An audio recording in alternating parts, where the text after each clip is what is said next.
Hey everyone. So Father Time decided to displace our ranger, so session is canceled. I'm your host, Sam, and with me are Josh. Hello. Matt. Hi there. And Isaiah. What's up? All right, fellas. So today's topic is the stupidest thing you've done in game. And it could be anything from what you've let a player do to what you've done yourself as a player. Bonus points if it derailed the entire session. Matt, I know you've got a bunch of stories about stupid things that players have done, so why don't you start us off? Oh man. Wait. What? What?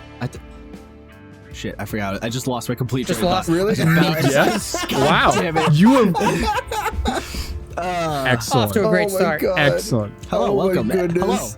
Hello. Episode 3, by the way. Welcome. What's up? Yeah, How's things? episode 3. Hey. Woo, we made it.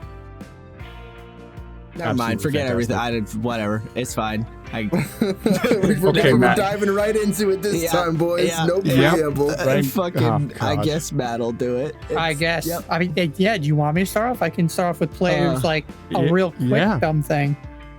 Oh yeah, please. I just remembered what I was gonna say. Okay, never mind. Sorry. I was just gonna say, I find it funny that we went from Isaiah's topic of high prep stress to Sam being like, let's talk about the clownery. Oh Just a yeah, good- no, it's absolute whiplash. clannery. No, it's good. Yeah. Because we have Yeah, they've sessions got a whole of week. goof, sessions of serious, sessions of goof, sessions of serious. It's perfect. We go on and off. Oh, is it a system? Is that the secret? It's the system I just came up with. Hell yeah, Right, dude. right. Yeah, Perfectly okay, balanced. all right. This perfectly balanced as all things should be. As all things should be. Yeah. That's still a relevant reference, right? Yeah. I guess so. Absolutely not. It's been so long. It's been a while. I feel like it still counts, though. I don't know. I still see memes about it. All right. Anyways, Matt, please lead Take us. it away from lead me. us to victory. Sure. So I guess going on a little bit before the show, we were talking about Yuan-Ti, and one of my players had this. He didn't understand like that.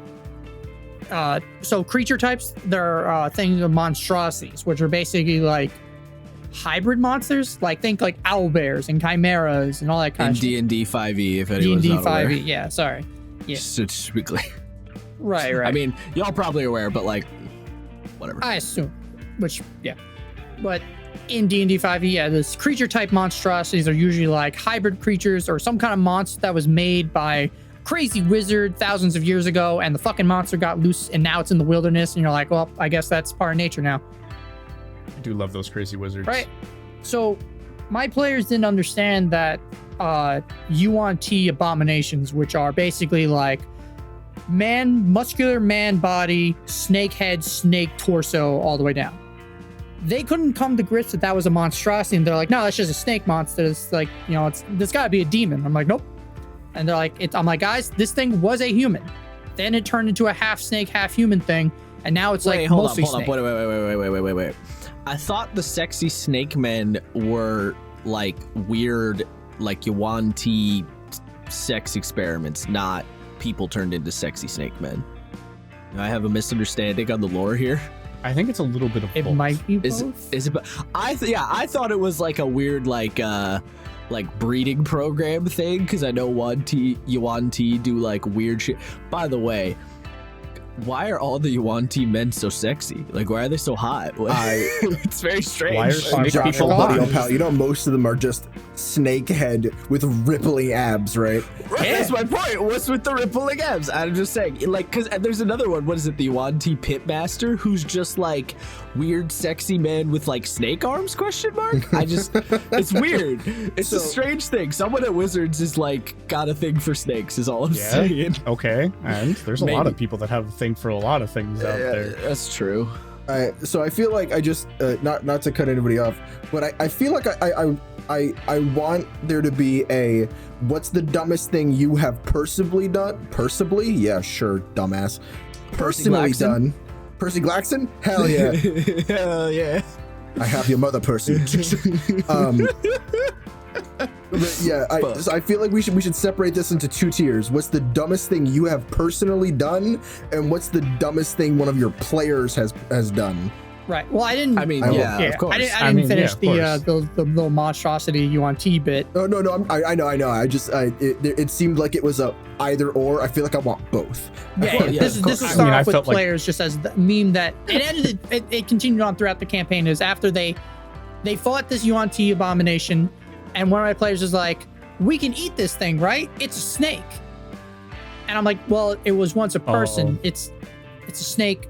Oh, honey. Man. Why did they want to eat it? Yeah. What do you mean? Yeah, and Ow. my What the fuck? and my monk, my shadow monk, who's playing a Kenra from the Amonkhet Magic the Gathering, like UA that came out way long ago, was like, well, they were people, but now they're another thing. So technically, it's okay if I eat them.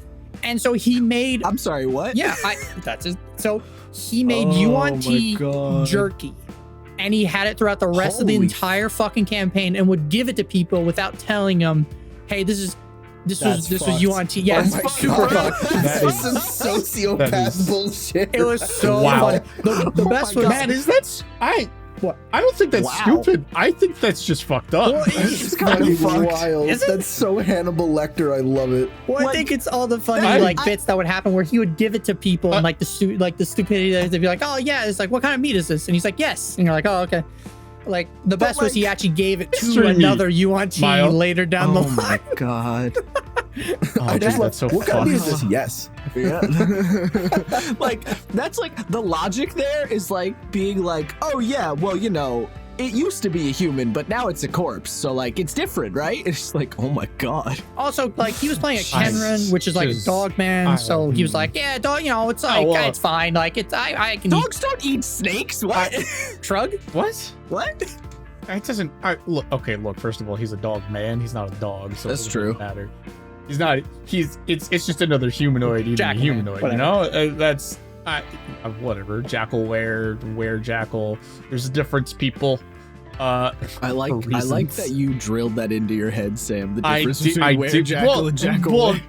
Well, yeah, because a Jackalwere is a jackal that became man instead of a man that became something. I know. I just think it's funny that you encountered them one time in our game, and you're like, "No, this is important." Excuse me, they have become my family. They Thank have. you. And Yeah, by I was family, like, I yeah. mean mafia family. My new favorite. My game's getting weird. Sorry, Afia, No, because shut you the gotta fuck up. remove Shut the the first fuck up letter. right now. Speaking out of this, Yo, I can't. we I was can't- on your side, but no, fuck you. Yeah, Matt. You've done There's a lot things going that on. play There's a It lot became going a on, meme. man. It became like a meme throughout the campaign, which is why I kind of brought it up as a stupid like thing because it was a meme. It was a dumb meme, and it would be brought up at That's the a most horrifying random meme. times, and I don't know. Very horrifying. Yeah, yeah. Like, bro. But yeah, that's. I won't go in too much. I have one more player thing, but let's hear from you guys as No, done. no, I no, don't no, know. no, no, no, no, no. Yeah? You need to keep this rolling, Matt. I refuse to let you change. Keep it going? Keep going, because Okay. that was dark as hell. I refuse. I'll review. All right, this is my ball Yeah. now. It's forever. Yeah, All right, no, this is your sick. ball. That was dark This as is hell. in Give your me court, something Matt. less horrifying. Fuck yeah, we're playing cricket. Let's go. Jesus Christ. No, but I guess the other one is stupid. I don't know. Again, and most of my stuff that's happened hasn't been like it's like a mix of stupid, but also like redonkulous snowball effects of things that would happen. And this next one's a bit of a longer kind of story, Good. which is why. All right, The longer, the better. Smile. right. So That's what she said. the No, you What? literally said today, you were literally like, I don't think I've ever made a that's what she said joke or a my dick joke during podcast, and you literally just made one 11 minutes in, you fucker. That's why I did it, because I had to fix that No, problem. I hate you. I actually, fucking hate you so much. I'm sorry, but I hate to break it to you.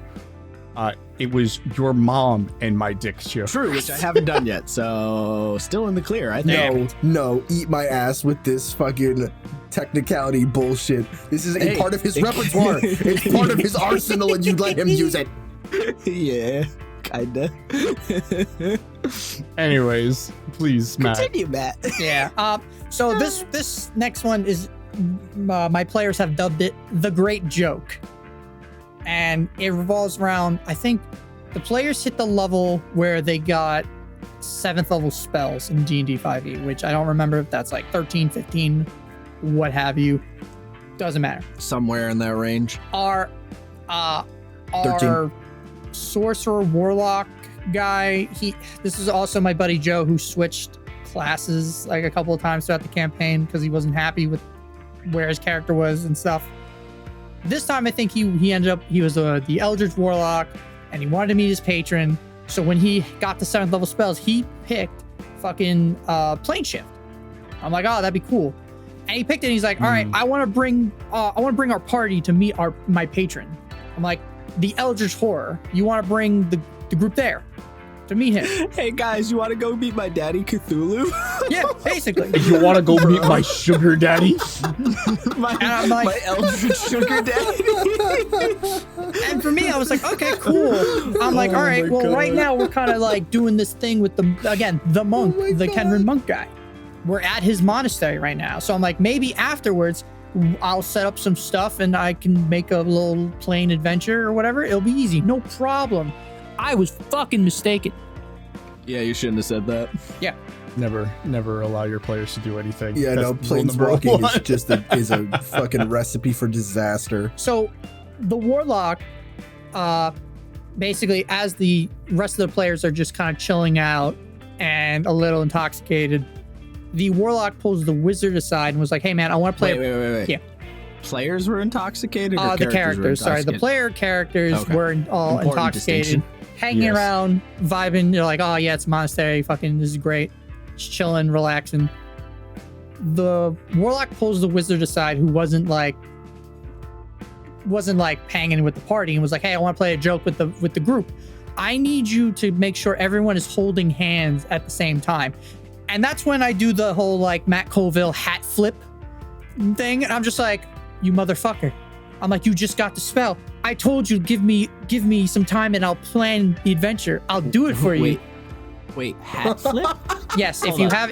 if anyone is a Matt Colville YouTube fan, is the thing where a guy is so surprised his hat jumps off his head, flips, and then lands back on top of his head. Oh, you mean that thing in That's like old beautiful. cartoons? Yeah. I know. Okay, yeah.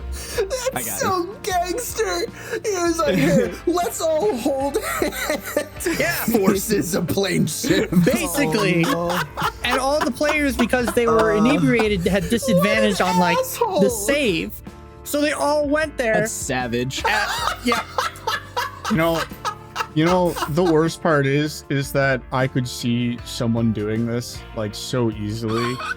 Like, hey guys, we should all just hold hands. Hold you know? hands and It'll be That's how it fun. went. And then 'Cause you they end all up on vibing. the plane I with could- Cthulhu. Yeah, exactly. I could just, well, like, okay, so, Josh, I don't know why, but I can see Haven doing this, like, 100%. Just, you know what?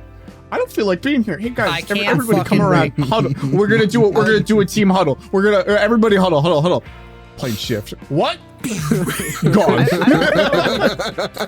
I mean, That's Maybe. No, that's some Maybe. zigzags bullshit right that there. is definitely some zigzag Oh, shit. 100%. 100% zigzag shit.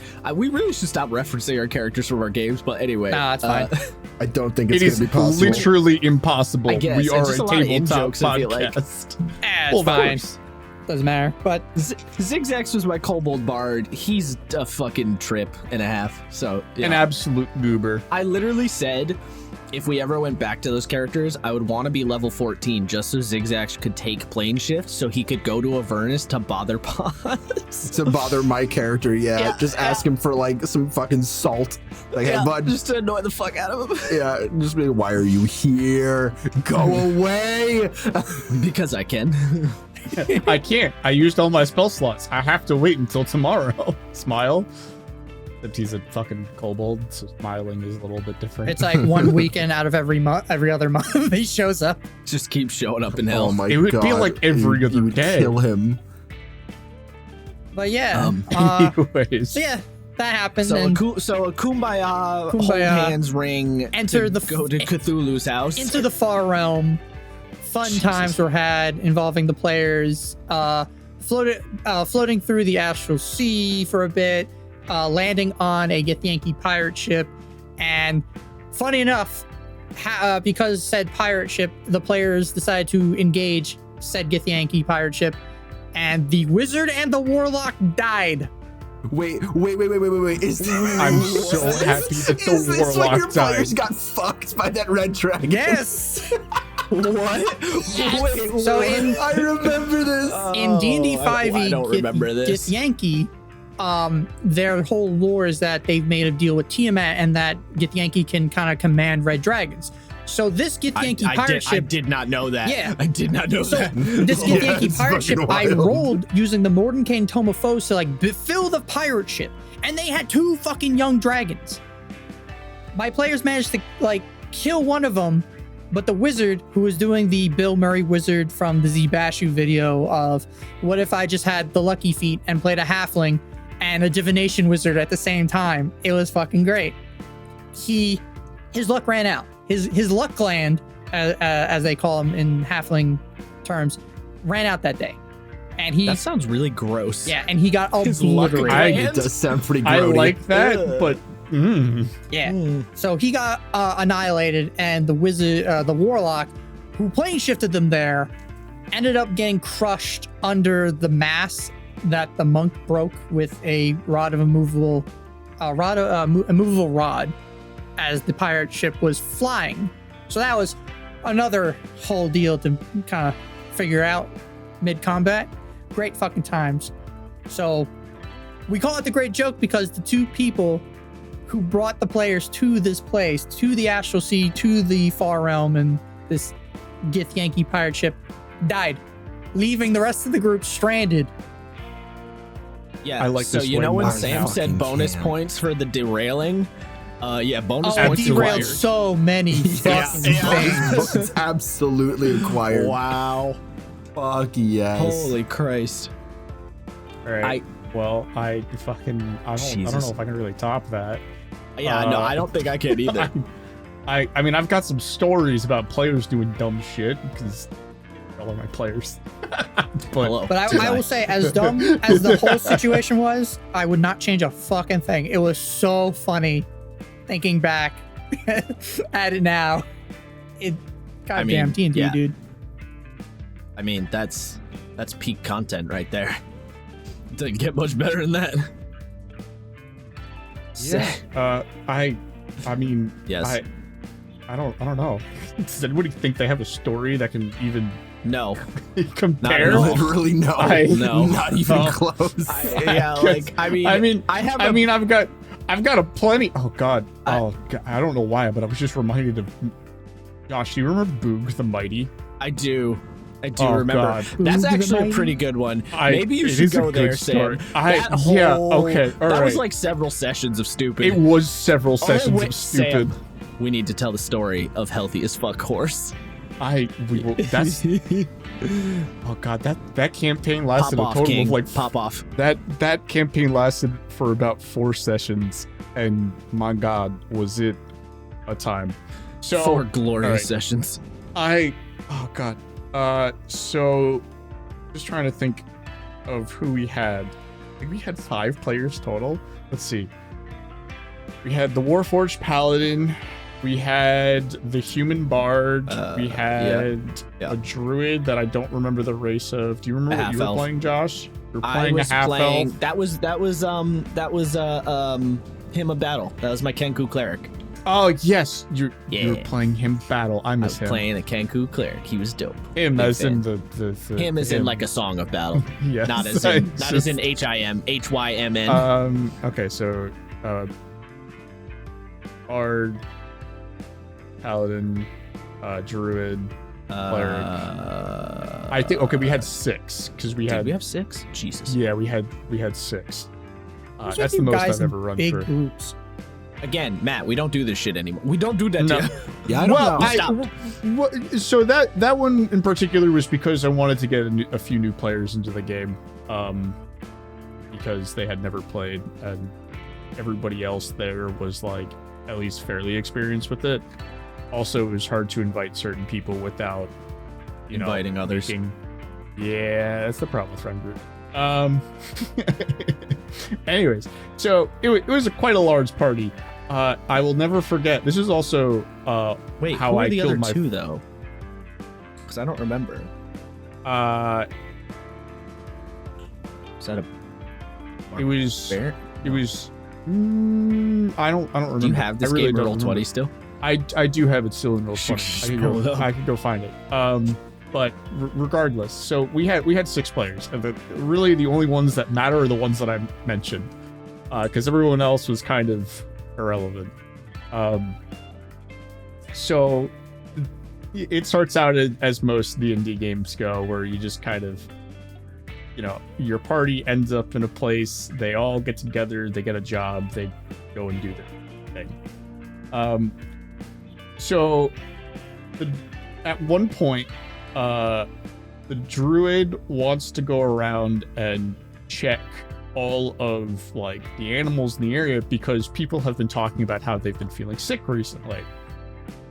And the druid goes up to a horse and says, okay, I want to, this druid is a new player, by the way.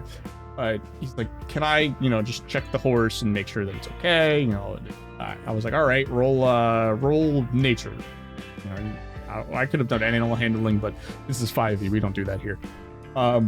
It was either nature. It might have been medicine. You told me. It may have been. Doesn't matter. Doesn't really matter. Doesn't matter. He rolled a natural 1, and I just go to him and I say, "You think that this horse is the healthiest horse you have ever seen? There's absolutely nothing. There is absolutely nothing wrong with this horse. You actually think it's so perfect as you want this horse." And then I think he convinced the horse to come with him. Yes, the horse came with us, and because Sam just renamed the token healthiest fuck horse. And that just was the joke, is how fucking healthy. He literally came back with the horse, and he was like, "Guys, this horse is so fucking healthy." It's perfect. It was a really weird bit, to be honest. I don't know why, but it really was. I mean, it was just time. It was fucking hilarious. I know why the bit was a thing. It's because it had a Strahd tadpole in it. It did. It did, but that horse was going to die a terrible death, and you guys were letting it walk around with you. And then another player was like, "I want to find a healthy as fuck cow." Okay, so okay, good question, all right. Matt. So good question. This is where the campaign completely derailed, and What the fuck? so this is the Warforged Paladin, who is like, first of all, this player literally always was like Batman. He was always Batman. Always the rogue stealth he always character. wanted to play Aragorn before he met the hobbits. It was that was the vibe he was going for. It was so So bad. you mean he wants to play that guy? Yeah. Yes. Very fun. And very fun. we always made a point. Hey, look, you play the same character every single time. Do you think you're ever gonna play anything else? And so the point of this character was for him to play something else. And as soon as the druid got the horse, the paladin was like, no, I throw all character out window. I need a cow. I need a healthy cow. I need a horse. I want a horse, but there's no other horses here, so I'm going to take this cow. So he, as a paladin, stole the cow. He stole it, just 100% stole it, and you guys ran from the village. Now, there's a few stories in this campaign that are it's where my first player death comes from. Yeah. But I feel like you have to tell that. I do. So It's a good one. Okay, so I'll never forget this bard's name because their name was Ophelia Up. Nice. It was such a bad It was a great name. I'm not gonna lie. It was excellent. It was a great name. Come on. Isaiah, by the way, the player who was playing Ophelia Up, you know who this is. But tell you later. But I just want to say, you remember how we made jokes about the meat cube when we were playing what was it? White Plume Mountain? Yes. This is where well, you're about to hear about the meat cube. I think I have, but please tell me again, because that's what I think it is. I'm gonna laugh my fucking ass off. The first player death I ever had was due to meat cube, and I have to explain some context before I just, unceremoniously murdered this character. So the party had been going through a crypt that I kind of just set up for, just some shenanigans. Like, there was an oddly filled water fountain in the middle of the crypt, and everyone was like, wow, that's weird. Why is there a water fountain? And then the paladin walked through the water fountain and got attacked by a water weird. I distinctly remember that moment too, because Sam goes, do you walk through the middle of the room? And our paladin player goes, yes, I do. And okay. Yeah. Yep. And then a water weird attacked him. Okay. So I need everyone to visualize this, please. Your paladin, your holy warrior, walks across the middle of a room, consciously knows there's a water fountain here, steps up onto the ledge, dunks down into the fucking water, and is going to attempt to walk across it, splishing and fucking splashing across this fucking pond before continuing. Why? What human being or humanoid being would do that? How fucking stupid. I can't. I'm done. I can't. All I have to say to you, Isaiah, is yes. Yes. Oh my god, what actual fucking clownery. So, that's kind of the state of the players going through this. At one point, Ophelia decided to separate from the party and go through the narrow hallways of the crypt. And I had placed a nice little phase spider in there for oh yeah, actually, hold on. I just want to. God damn it, we're never. It's my favorite monster, by the way. I was just gonna say. So, Sam, this was like one of the first times. This was probably the first. I think this is like maybe the second time Sam really took a shot at GMing. But also, more importantly, this was the first time he really designed a dungeon, and he put phase spiders in there. And it was the most amusing fucking combat because we were in tight hallways, so we couldn't really navigate, and the phase spiders were just teleporting around the dungeon, basically being like, come get me, bitch, over and over again. And I just want to say, Sam, that was a moment of genius. You need to bring that back in some fashion, because that shit was so both hilarious but also very fun to chase phase spiders through a dungeon like that. I mean, the best part is I was like, okay, all right, so so for Ophelia being separated, I was like, okay, you hear skittering, unnaturally loud skittering, and I'm like, it's behind you, and he's like, okay, I turn around, and I'm like, well, at that moment in time, the phase spider has now phased into the other plane, so it's now walking across. It's like you no longer hear the skittering. I obviously made him make perception checks every time to let him think that he was trying to actually find it for investigation. But it was amusing. And then eventually he actually caught up with the phase spider and was able to fight it. And he kept missing over and over and over again. And he got so frustrated, and it wasn't because he was the character wasn't well made or anything. It was just he kept rolling terribly. And then it got to the point where phase spider's done, everyone's at the end of the crypts or whatever. They found the special artifact or whatever. Actually, that was the first time they introduced Shendual, by the way. I was just about to say that this is the introduction of Shendual. This is the birth of Shendual. This is the birth of Shendual. I had always planned this. So Shendual, for context, is my lich that literally just does not care for the metaverse and just kind of travels between dimensions and will appear at random. He was in my Avertus campaign. He would have been in my Storm King's Thunder game if we had continued that without being like, wow, this isn't great. And he'll I don't be think he didn't pop into Strahd though, huh? You missed out on that. No, I was looking for a spot to pop him in, but it didn't happen yet. But so at the end of this dungeon, there was a necromancer, and he had all these minotaur skeletons, and he had a bunch of skeletons just ready to go, some zombies to be fodder. That would have been a great combat, except I was like, I'm actually not going to run this combat encounter. You guys just think that you're going to. So the second that they walk through the door, the paladin's ready to, smite some undead, unholy creatures or whatever. It was like, okay, so you hear a faint pop as you see a lich appear behind the necromancer. He places his hand onto the necromancer's shoulder, and the necromancer disintegrates, and everyone just goes, and then I'm pretty sure I was like, and then Shinduo goes, what's that?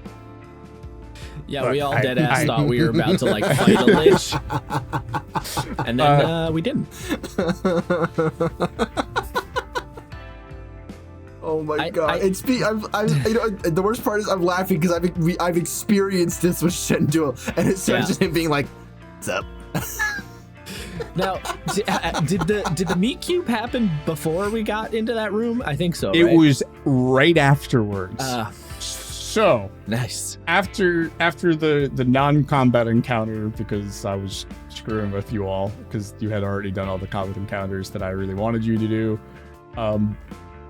you all went to the treasure room, and like the treasure room, quote unquote, the nicest part of the crypt, and y'all were starting to take some treasure, and two characters notice another room, and they're like, we're gonna go in there because it seems weird that it's connected. So I don't remember the exact name of the magic item. There's a magic item that's a mirror that allows you to store creatures in it if you point it at them and you say the command word. So what I had planned for this is that the ghost of the, like, whoever's items these were, was so upset with the fact that you're looting their stuff that they activate the mirror to try to suck the characters in, and had already like gotten some massive creatures in there. Don't ask why there was like. It's called the mirror of life trapping. Thank you. So he activated the mirror of life trapping. Yeah, I mean, it did take someone's life. So there was a bunch of creatures in there, and the thing about the mirror is when you destroy it, everything is released. Now, both players made the save to not get sucked into the mirror after the ghost had said the command word to have them sucked in. But the bard, Ophelia, was still super frustrated over the entire encounter with the face spider that they decided that they were going to smash the mirror. I think the other thing was that they were mad that there was no loot, basically, in the room. It was a lot of things. So, Regardless of what they were mad about, they decided to smash the mirror. And this room was a very small room. I think it was maybe 10 by 15. I think it was 10 by 10. It may have been. And like, I had some large monsters in there. So I said, as your blade connects with the mirror, it shatters, and you begin to see the forms of many creatures just like start to leave the shards and fill the room. And these creatures are large. You know that your death is imminent because they were trapped in this room. And it was an artificer. The artificer was one of the other. Yep. This was when the artificer UA had like just come out. Yes. I want to say about half a year after it came out. Which one? He had a bag of holding. So many. The thunder gun. Artillerist. That was the best. So probably like the first or second iteration of it. Pretty much. And the artificer, however you want to pronounce it, is like, okay, and I make a check, get into my bag of holding and not be crushed. And I go, okay. No, I was like, okay, but you're not going to be able to get Ophelia in there with you. And he was okay. He's like, all right, I don't care as long as I survive. Damn. And I was like, okay. He made the check.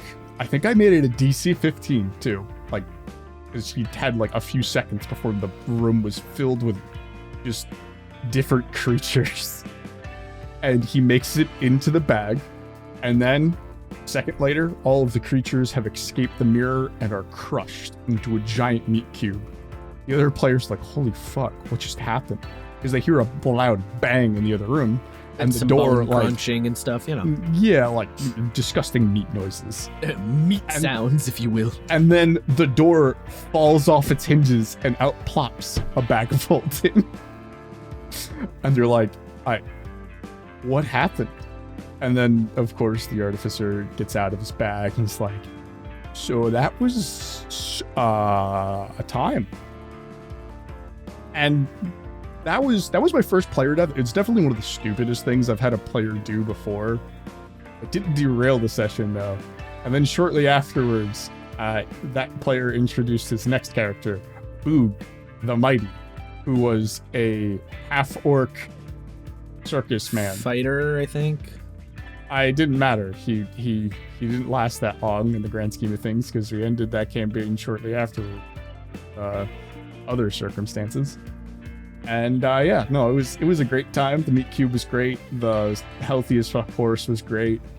Boog the Mighty, I wish Boog the Mighty was supposed to be basically a half-orc wrestler who performed at the circus and fought with a chair.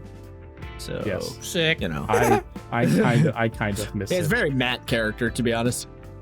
Oh, 100%. Funnily enough, this is Matt with 2 T's. Son of a Matt bitch. with 1 T. Yeah. Anyways, oh god, so I pulled up the game. The name of the Warforged Paladin was Arsenal. Oh, yep. That I remember. Also, I named the cow Fat as Fuck Cow, but with a PH. Yes. I mean, Damn it. of course. I hate this. I hate everything about this and everything that it stands for. I do as well. Anyway. Fuck. That just reminds me of, like, this is probably a thing that's happened. Thing that happened with every single DM where it's like, you know, you have an encounter, you have an idea, whatever, and then one player's like, nope, I'm gonna do the thing, and then it just escalates. Like, whether it's attacking an NPC or fucking, I'm gonna push the button. Are you sure you want to push the big glowing red button that says don't push? Yep, already. I mean, that just reminds me, hey Josh, you remember that time that me and the other players in your Stars Without Number campaign stole a bunch of space hookers? Yeah, guess what story I was gonna tell? Oh man, I can't wait.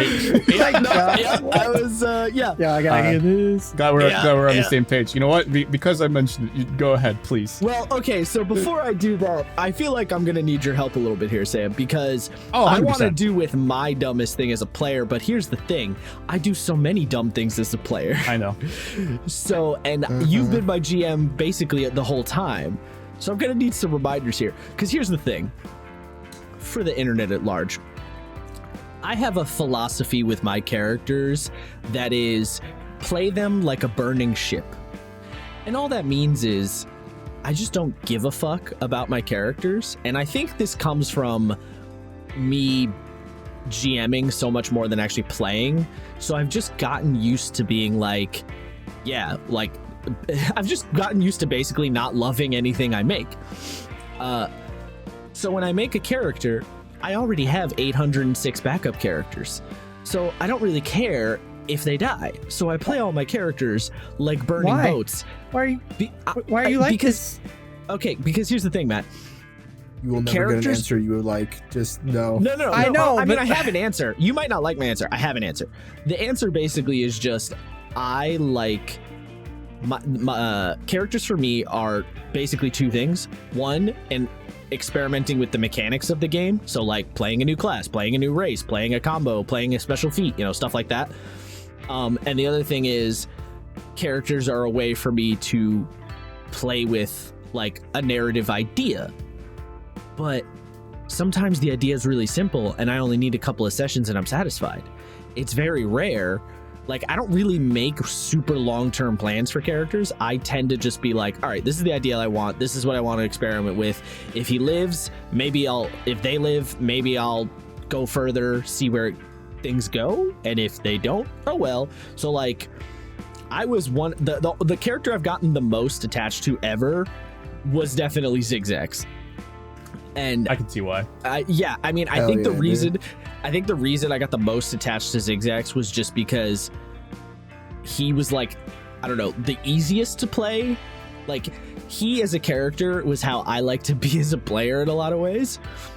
And I would have been disappointed if Zigzags dies, but also I do feel like I got my full run of him. So had he died later on, I wouldn't would have been okay. I had ideas for other potential characters. Not that I remember what they were now, but you know, they were there. I also feel like Zigzags was like a perfect fit for that particular party as well. Because I mean, we had 2 goobers and 2 serious people. Yeah. And the goobers bounced really well off of one of the serious people, and it was very good.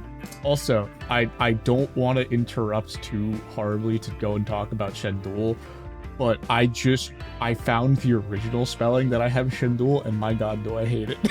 What's the original spelling? I spelt it like Czechoslovakia.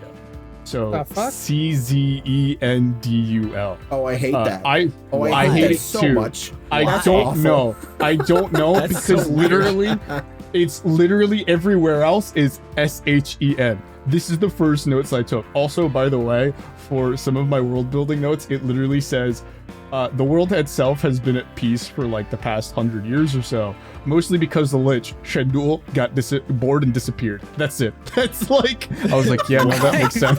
Okay. The big bad evil guy just fucked off. So it's been pretty peaceful ever since. Literally. Sam, I have an important question though. Yeah. Where'd you get the name Shendul? You've never. I've never. Heard. I have no idea. I'm very curious about this. Literally have no idea. You just came up with that shit on the fly. I literally just came up with it. Fucking Christ. The worst part is that like literally in some of my notes, I was like, after the catacomb encounter, the Lich takes a liking to the party, but is not known why, and decides to fuck with them at every chance he gets. Oh my god! Now I wish we played that campaign out. Look, that would have been great. Maybe I remember that time that he like saw that you guys left a whole village full of tadpoles, and was like, I gotta nuke this shit from orbit because this is gonna cause problems for my fun. It just blew it down. 200 feet in the air doing Frieza's death ball, being like, wow, they really fucked this one up. Glass it. Exactly. Pretty much. No, that's pretty much what it was. No, my notes for Shendul were great. The best part is like he stayed every consistent. time you talk about your notes, it's a wild ride. It is a wild ride. Literally every time. So okay, all right. I don't want this is a complete derailment. We are. Hey, I think that was like 40 minutes on the derail, so that's pretty good. Yeah, that's pretty good. Yeah, so, we did good time. In our current campaign, I think I have a note for prep that just says ha ha ha ha, fuck. That's it. That's all I had for prep. I'm like, I think I wrote it like 2 minutes before session because I had nothing. Oh, well, that makes sense. I looked at it, like I go back and I look at those notes all the time. I'm like, wow, that one session, I don't even remember what it was. I think, hold on, I could actually a second, but like it was something. Just going back, reading old DM notes and being like, why did I write this? What was I thinking? I have. Cannot relate. It cannot relate. Really? Maybe you should try writing things down. All right, got just anything, Isaiah. Literally anything. Go back to the other podcast. Outline. No, I tried that shit. It don't work. Yeah, it does work. It don't. You just gotta commit. You dingus. So it was the session right before you guys had gone and killed the Kult. Got it. And that actually it was actually the session that you guys went and killed the Kult. So like I had the whole like dungeon set up. But that was about it. Yeah. That was about it. I know that feeling. Yeah. I knew what I wanted out of it, but I didn't have any actual like proper notes for it. And then the only other note for that session was make sure to take down what robe Haven gets. Haven's Josh's character. That was Hey. it. Those are the only notes for that one session. Every other session has like paragraphs. It's just that one. No, yeah. I know that feeling where it's like you set up like the dungeon or the big encounter or whatever, and you're like, all right, I'm done. And then you go, how the fuck are they gonna get here? Shit.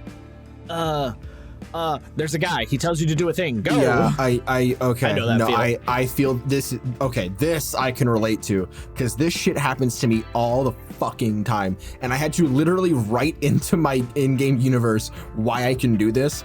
And basically, since my game is like super post-apocalyptic, but like a weird mix of 40K and Fallout and 5e and all this other shit, I wrote in that like the weird fuck up in the world allows for like different biomes, like full Minecraft style. You can go from like desert to swamp to Arctic to Caribbean in like the span of 3 miles. I like that. Because That's cool. I've thought out all of these interesting encounters for like the desert, but but couldn't also justify him. yeah. And I was like, Yeah, wait, I'm the dungeon master. I can do whatever the fuck I can do want. whatever the fuck I want. Exactly. Yeah. Most of the time, Yeah. like for me, I usually just be like, "Hey, the important thing is over there. You should go there." And then that's like the location. It's like, "Oh, this is the desert place, or this is the Feywild place, or whatever." And you have to go there because the thing is there. Usually the easiest solution. Yeah, I mean, the small issue is that because my setting has no magic. Again, Yeah, for yours people is a who- little it's yeah. based on 5e. It's a hack called Hellscapes. Check it out; it's really cool. But yeah, the big thing is there's no magic, so I had to find out how to explain this shit without magic, and it's like the warp. Basically, it's not really the warp, but you know, it's similar.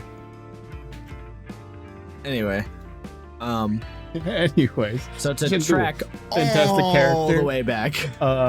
going back to whatever character you were to talk about. Right, Josh, right. as a So player. the point I was making is that I play my characters like burning ships, meaning as soon as I make the character, the ship is out on the middle of the water and it's on fire and it will sink eventually. And I just ride that shit out until it sinks. So I kind of play like a batshit crazy person sometimes. Sometimes I go to the point of making a decision that in character probably doesn't make any fucking sense, but I do it because I, as a player, I'm like, this would be hilarious, and or this is a good idea, a good way. A lot of the time I do it because I'm like, this is a good way to like push the action forward. Like, oh, this will keep things moving if I do this. So I kind of do it to help who's ever GMing because I'm like, oh, well, if I do this, it'll give you something to work off of. So I'm just gonna fucking do it and justify it later. So the one that jumps to my mind the most, and Sam, you know what I'm about to say. I You know exactly what I'm about to say is Oh, I was no. playing a Dragonborne monk. Yep. Now, I was playing a monk in terms of class, but the flavor was that he was like an underground pit fighter. So I was only playing monk I was playing monk mechanically, but not fictionally. So he wasn't like a Zen Buddhist monk or anything like that. He literally was like an underground pit fighting wrestler motherfucker who like fought dirty. Oh yeah, that totally. We talked about that.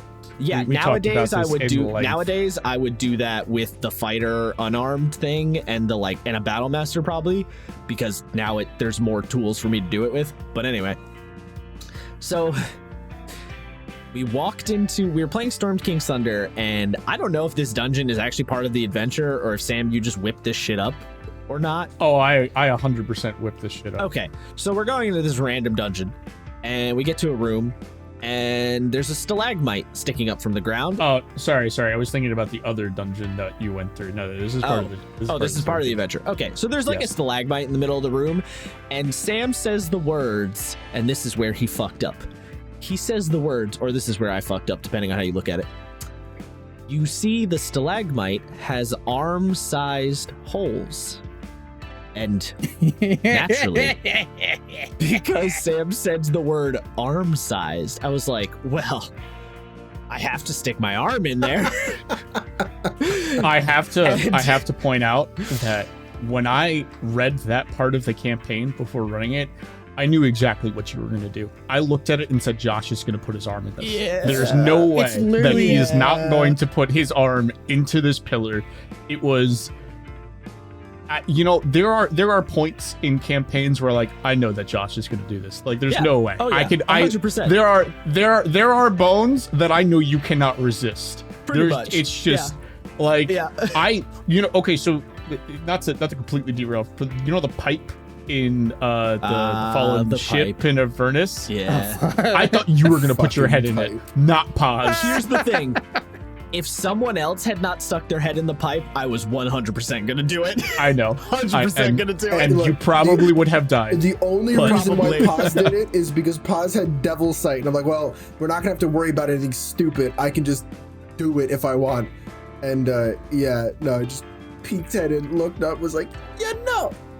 Nope. Yeah, but so with the arm-sized hole, here's the thing though, with the stalagmite one was particularly funny because I was playing like an idiot as a player on purpose, but also my character was dumb in this particular instance. Like, he was actually fucking stupid. So Until he got that band of intellect. I was getting there. So I was like, well, obviously I stick my arm in the hole, and Sam's like, are you sure? And I was like, yes, of course I'm sure.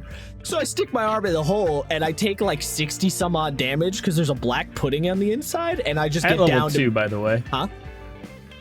Y'all were level 2 at this point. Oh yeah, level 2, and there's a black pudding in there. So I just What get the downed fuck? instantaneously. Fucking black pudding. He literally crit me, one shot me. I'm on the floor, and the other players have to drag my ass out of there without the black pudding eating us to death because we basically had no Yes. way to fight him. Sam, this seems like a common Nope. theme in games you run. What do you mean? What are you talking Josh about? getting one shot by things. I don't know what you're talking about. So this is Hey, remember that time that- fight bandits?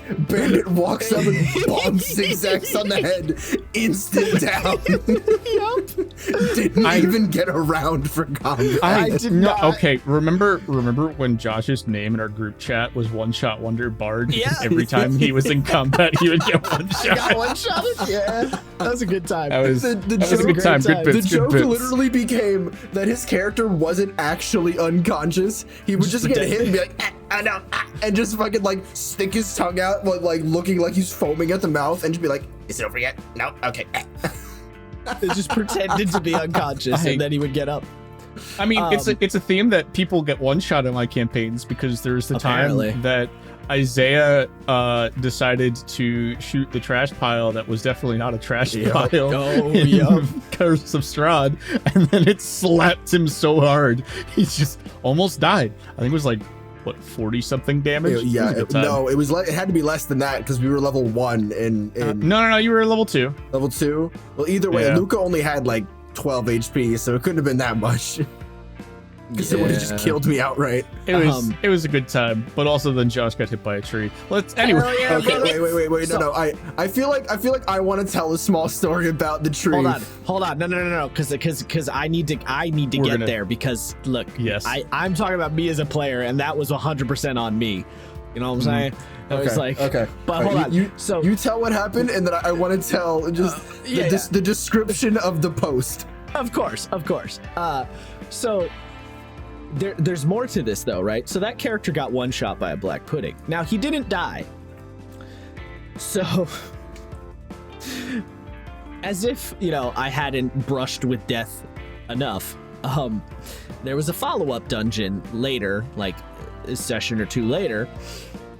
And this is the one that Sam pulled out of his ass. He just made up on the fly because we were like missing players or whatever. So Sam didn't want to push the story forward. So he did this like weird side dungeon thing he came up with. Whatever, doesn't matter. We go in there. Said character, who's an idiot, walks into a room alone with a bunch of coffins. So naturally, a vampire is in one of said coffins. Big shock, I'm sure. So the vampire is basically like, all right, chief, either I kill your ass or you become my servant. And my character Jorark is like, well, I mean, this seems like an absolute win, and just drinks the vampire's like weird magic blood and turns into a vampire. Nice. And then finds a headband of intellect. So he's a genius vampire. Yes. In the span of about 30 minutes, Jorok went from having only decent dexterity to having To a amazing god. strength and amazing Yeah. intellect as well. And I just sat there and I'm like, this is my own doing. This character is so stupid. Hilarious. I don't even remember, but it was like, you need a coffin now. I think you Yeah. all did gang up on this vampire and kill him too, No, so we you never wouldn't killed have him. to serve him. No, we You found didn't? like an empty coffin, and Jorok got in the coffin, and then the other players just carried me around in the Yep. coffin. I damn it. I really do. I just love that there are so so many much. times. There are so many times where I wish like we had the consistency of players now. I know. Because, like, I know. Back like it's 2 or 3 of the players in that game were just super inconsistent. Yeah. That's a whole other There's a topic struggle. that I have. So like, you know, if these things came to be now, oh my god, it'd be so dumb. But anyways, 100%. continue with the So story of Jorok. yeah, so I mean that was the main thing with Jorok, was those were the 2 like real good moments with him. I think there were other stupid things he did because I just played him like an idiot for the most part. But you know, it occurred to me, I think the dumbest moment of me as a player was a character I played for 1 session. I love him. And only so- because I couldn't remember his proper name until about 3 sessions Is this- after he had died. Is this the So- Curse of Strahd guy? This is Curse of Strahd. Yes. So Yep, my poor Barrack. first, so this is when I was talking about the whole playing characters like a burning ship. My first character in Curse of Strahd was Claws of the Quietwood. He was a Tabaxi warlock. Now he was a multi-class. He was a level 1 fighter and like 3 warlock, 4 warlock. So I was sort of like a I front. could go look. Huh?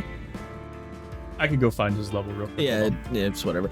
So he's sort of he was a frontliney warlock hexblade thing. And so he died by taking the 8 long swords to the chest, which I think we talked about last episode, I think.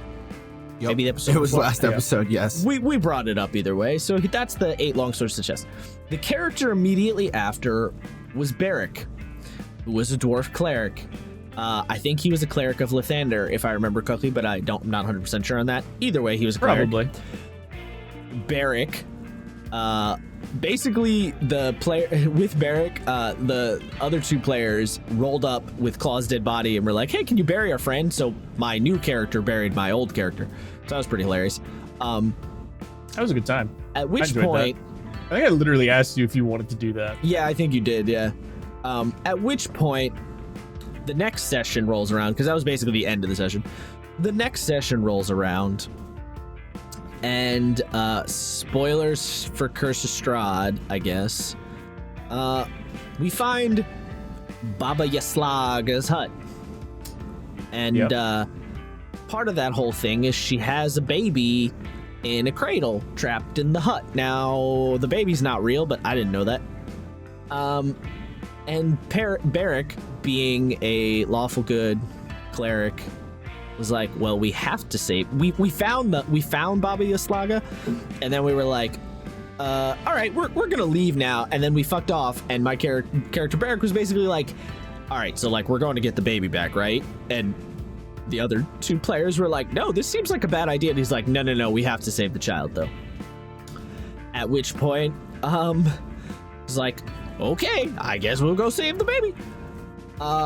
And we go to save the baby, and then the hut gets up on legs, and we start the fight, and Sam says something along the lines of, okay, you take 36 damage, and I go, okay, and then Sam says, that was the first attack, and I went, Yeah. oh no. At which point, I was brutally murdered, and then Sam cast Cloud Kill on my body. Okay, well, okay, all right, hold on. Don't not. There's a little bit more to it than that. Okay, Sam always there were murders my several. character. Yeah. Like, look, here's the thing. I don't care. I have so it's only. not a big deal. I but, have. you know, I have only killed Josh twice.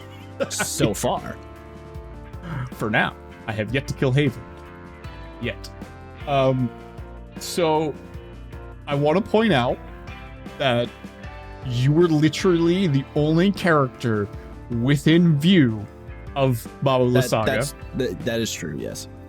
So you were right down in center. So the tree, being controlled by Baba Lysaga. Obviously, he's going to attack you. And then, you get the bully beatdown. You get picked up one turn later. Give me your lunch money. Aren't you a house? Give me your lunch money. Yes. The house wanted lunch money from the cleric. It did. It really did. So I think it was the bard picked you up, and then the mystic picked you up, and then it just kept going back and forth until it was like we literally cannot I had a sustain bad you. time.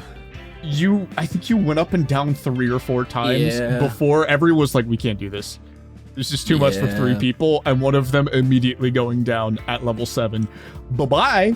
So they left Barrick, a dwarf that has been beaten literally into the swamp floor to fester and cloud kill. Like turned into a slab of ground meat to be made into burger literally later. pasted. It was fucking Christ. Literally the session before, he had buried his previous character. Yeah. Barrick lived for an entire session. Just one. Man. And just one whole the session. reason I feel like that one's particularly good to bring up is because, Sam, you mentioned things getting derailed, and that kind of was a derailment at that point, because then Isaiah's character and our other friend were like, what the fuck do we do at this point? We've had 2 people die in front of our eyes. This place fucking sucks. And they just had to run to the nearest town, and then we had to introduce my new character, and then Matt came into the campaign with his new character. It's just real quick, 3 characters died in front of Luca's eyes because you forget that fucking Ismark also died. Oh yeah, that's true. So the NPC also died. Yeah, so I think Christ. I think this is a good point for me to hop in and sort of explain what it was like for my character. Basically, we see Josh's characters get mulched, right? And we're surrounded by a bunch of scarecrows, and scarecrows in this fight can paralyze you for reasons. I fucking guess. Enemy is pretty strong. Yeah, they just wreck shit on you. I don't think it was paralyzed. I think it was stunned, but no, I'm looking at it now. It's paralyzed. It is. It's Jesus paralyzed. Christ. Yes. Yeah. So the thing that you're supposed to do for that encounter is you're actually supposed to go around the entire area, killing the scarecrows before you fight Baba Lysaga, so that they don't approach. You guys didn't do because you hadn't actually encountered any of the scarecrows. Yeah, we figured that out the second time around. Don't you worry. But yeah, so basically, Josh, out of character, was like, "Fuck it, I'm screwed. Just run." And we're running. Like, our characters take off. As we're running, one of the tree's abilities is that it can just fucking yeet rocks at you. So we're running our asses off, and our NPC companion just gets taken down by a boulder. I actually forgot about that part. And we were like, oh my god. Yep. Oh, I definitely just peeked my mic. Yeah, you did. So we run over to him. And Mystics, being overpowered as shit, can revivify people for fucking freebies, because of course they can. Hell yeah, dude. So I run over and slap teammate in chest with a res, and I'm dragging him away while our bard runs, gets held up by scarecrows. Dimension doors out, and as my character is dragging away the NPC who's screaming like a schoolgirl, we see a half-elf bard who's basically fucking Anakin Skywalker just fall face first into the swamp next to me, also screaming as we lightly hobble our way out of there, and the scarecrows didn't even chase us. It's like, why would they? That was like the most pathetic display ever. I want you guys to know that as soon as we added another player to this campaign, the stress of any of the encounters disappeared. It stopped being about understandable. Also, by the way, I say it wasn't a good time. Matt. Correction. It was a horrible time for our characters. Us as players, hilarious. Great time. Oh, it's a great story. I love this story so much, especially because it's like, all right, so that was the first attack, and you're like, wait, what?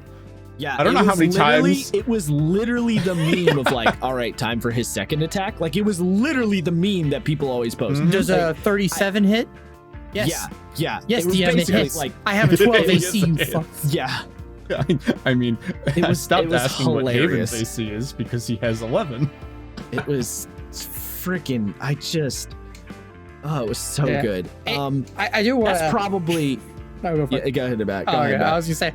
So I do want to kind of say, when you guys invited me and specifically were like, yeah, we need someone. After you told me that story, I was like, I specifically made Iridan, not Adrian, kind of like that somewhat helpful big brother type.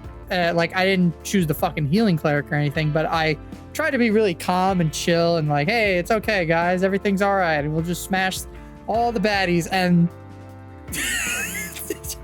it was just to try to put a little bit of like, hey, I know we're in literal vampire hell, but it's not so bad. How'd that work out for you? I mean, it was great. I remember the first encounter, I almost died to wolves or werewolves or some shit.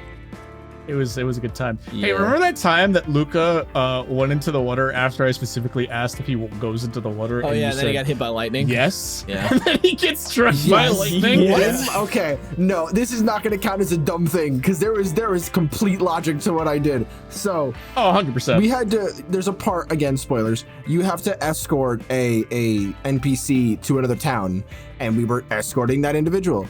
And as it was going on, there's a whole kerfuffle that happens where she gets dragged into a pond, and my character's like, oh shit, and dives after, and Sam's like, are you sure? And I was like, yeah. And he's like, all right, but are you sure though? And I was like, yeah. And I dive in, bolts of lightning hits pond. And I'm just like, that's why he said that. Okay, yeah, no, yeah, I know. So to clarify, it's a lake. Yeah, right. Specifically, like, it's in a pond, and the character is being reunited with their true love. That's right. Soul, their souls. Oh yeah, Strahd's right. brother the, like, and ghost, ghost of her true love, right? Yeah, it's the ghost of Strahd's brother Jesus and Lord. the ghost or the reincarnated soul of the girl that Strahd simps for. Yeah. Yep. Strahd's being reunited and then being afterlife, and then Strahd gets mad and strikes the pond with water, and then. Like maybe 5 or 6 sessions later, Valenthe gets struck by lightning. I do get struck by lightning as Valenthe was character number 3, by the way. Yes, The one that Valenthe lived. The one that the one that lived. So I think I think the arm in the stalagmite and the death of Barrack, those are probably the dumbest things I've done as a player. I don't know, Sam, if you have another one that comes to mind. Not really. It's like the one that I always think of is the arm and the stalagmite. That one was hilarious. Barrack is just funny because you were so convinced you could handle the situation. I really was. And the other 2 players are like, I really don't think we should do this. I really don't think we should do this. Everyone was like, this is not going to be fun. Why do you want to do this? You're like, nah, we got this. We got this. Here's the bravado was immediately smashed. Here's the thing. I was like, we can handle one old lady wizard. That's fine. I kind of forgot the whole... Because, like, I was like, oh, this is Baba Yaga. Like, I knew that's what it was. I forgot about the chicken hut. Totally forgot about that part. Your first mistake. That was where I fucked up. Mistake. And then the second mistake. The second mistake was forgetting that she's a caster. And then the third mistake was not dealing with the arbitrary encounters beforehand. I knew she was a caster, but I knew she would probably have minions of some kind. But I was like, we could probably handle that. It was the house. That was the problem. Well, I mean, it was 3 characters and an NPC before sidekick rule, and 2 paralyzed NPCs on repeat because there were like 4 or 5 scarecrows. Yeah, there was a lot of scarecrows. We did go back and fuck them up later, but like, goddamn. Oh yeah. I mean, like, you got your revenge. Oh yeah. By the way, that was the funniest part too. Is 7. the way we killed her. We rolled up on her house, banished her, and then everyone just ready in action to attack and just beat the fuck out of her when she came back. Hey, you bully beat down. What happened was we snuck in, got a surprise round on her, immediately banished her, ready to actions, came back in, got another surprise round because she didn't know what was going, because we all readied the action. Basically, if anyone's seen that GIF from Jujutsu Kaisen of them just being like, "Hey, yo, put your hands up." It was basically that. We just did that to her. Pretty much, except there was That's what happened. 6 of us. The 6 of us just, "Hey, yo, put those hands up," as we just beat the hell out of Baba Yasaga. Yeah, it was a ton. So like, I really don't think there's any like other There's stories. no other that are, ones that stand out at the moment. Like not like the only other one that I can think of is when you were like, yeah, let me just move up against these fucking ghosts that can walk through walls, and then you got surrounded by ghosts. And then I took that 8 was long like swords. Yeah. That was more of like a mechanical oopsie than I'm gonna go do something real stupid right now, like dive into this pond. Okay, wait. So who's gone? Who's told their dumb shit stories? I haven't told. Someone's definitely flushed a toilet in my house. I haven't told on the GM side of things. So I haven't told on the player side of things. I haven't told the player side either, but I figured each told like one. Okay, Yeah, everybody- everybody tells because me. mine is gonna be a bit of a trip. All right, so I Actually, wait, Matt, you told us GM side. You didn't say what you as a player. Yeah, no. Yeah, I haven't. I was gonna wait till everybody gets a turn. All right, whatever. Yeah, we just go 1-1-1-1. Yeah. So I don't know. I think I'm really having trouble thinking about the dumbest things I've done as a player. Like honorable mention, I guess, goes to like literally last week when we were playing in Sam's game, and we're in this dungeon that like takes you to different planes, sort of, and we're in this strange grassland with like a wooded. I was gonna bring this up at some point. Yeah, like a wooded forest line that surrounds it, and there's like a few branching paths, and in between everything is like a large-ish pond. I keep saying the word pond. Yeah, so this is like large-ish pond, and we were like, there's definitely something in that water because we know Sam, and he definitely put something in the water to fuck with us. Hold on. Before you continue, I just want to point out the distinction between lake and pond is incredibly fucking arbitrary anyway, so it really doesn't matter. If you look up the distinction, everyone's kind of like, I don't know, it doesn't matter. So don't worry too much about it. Perfect. I just think pond as a body of water in like a smaller body of water in like possibly wooded. It doesn't have to be smaller though. That's the problem. I'm aware, but that's how I make the distinction. So I always figured lakes are like longer. They actually travel. Anyways. No. Ponds don't. No. No. Oh. That's not the distinction. Look it up, Matt. Look up the difference between pond and lake. There basically isn't any. It's really stupid. I've done a deep dive on this because it made me mad. I feel like this I want to know tangent. why after this fucking podcast. But Fair enough. yeah, so we go down one side and we're like, okay, like we keep walking and eventually get teleported back to the start. And my character, I'm playing I'm basically playing a JoJo character, right? I'm playing like Yusuke Urameshi mixed with Josuke Higashikata from part 4 of JoJo. So I'm using the Astral Self Monk and basically understand. I'm being a bit of a weeb if I'm being honest, but like that's kind of the joke. Is that I was just trying to be like the most. I mean, he literally has a pompadour. He does literally have a pompadour. Yeah, I wanted to just be the weebiest motherfucker. I've been playing really edgy characters. Side note, I've been like on this weird crusade to have fun playing the edgiest characters I can think of, and having a good time. It's a good time. But yeah, so we go back, we get teleported back to the front, and me being like, honestly, I feel like whatever's in this pond is the puzzle anyway. So I'm like, fuck it. My character dives in the water, and Sam goes, oh, okay. And it spawns the enemy token. It's a giant alligator, and I'm there just like, fuck. Yeah. I think we mentioned this also in the previous possible. episode. You may have. Yeah, I think I remember did. bringing up the tossing of the coin to each other. Yeah. Yes, we did. So I want to point out that originally I did have a water weird in there, but I'm like, nah, you know what? I've literally already done this before, so I swapped it out. You absolute bastard. All right. I think it ended up much better because of this, because both of them could grapple. So I think honestly, the dumbest thing that I've ever done was completely on purpose to finish the combat as quickly as possible. I was playing in a game years ago, and we were in this dungeon on top of a mountain, and The dungeon, obviously, as it is riddled with traps, and we basically had to climb a short staircase into a room that was filled with a bunch of like iron-bound crates. And my character, who has like a 28 passive because of expertise and observant and some other bullshit, despite his ridiculous passive, doesn't notice a pressure plate when he walks up the staircase. And I'm like, how would I not have seen the pressure plate? Jim's like, nope, you don't see it. I'm like, all right, cool, fuck it, whatever, who cares? And it looks like, who slamming doors in my house? Okay, anyway, there's a bunch of other pressure plates all connected to the different crates. And on the far side of the room, there's like an inscription, or sorry, no.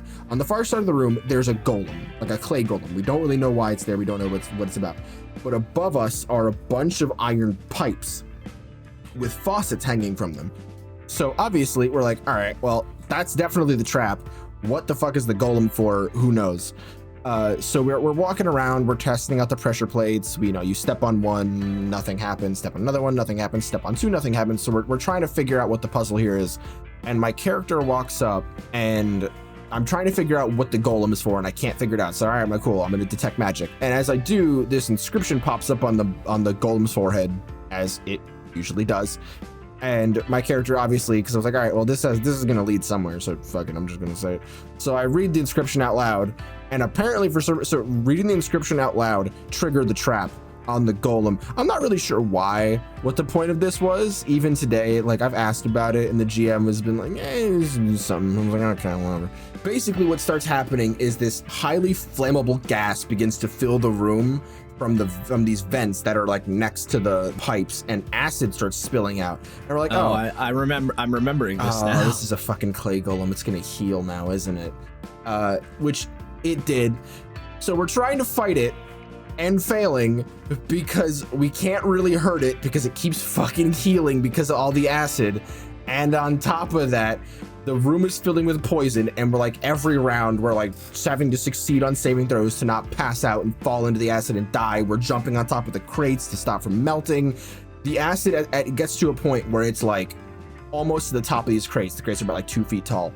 And the golem walks directly up to me. And at this point, the GM describes how this toxic gas, which is very flammable, he's made like several points to be like, this is flammable. It's also a hallucinogen. Have fun. The golem walks right up to me. I feel like there's some scientific issues there, but sure. It's fine. Just a few.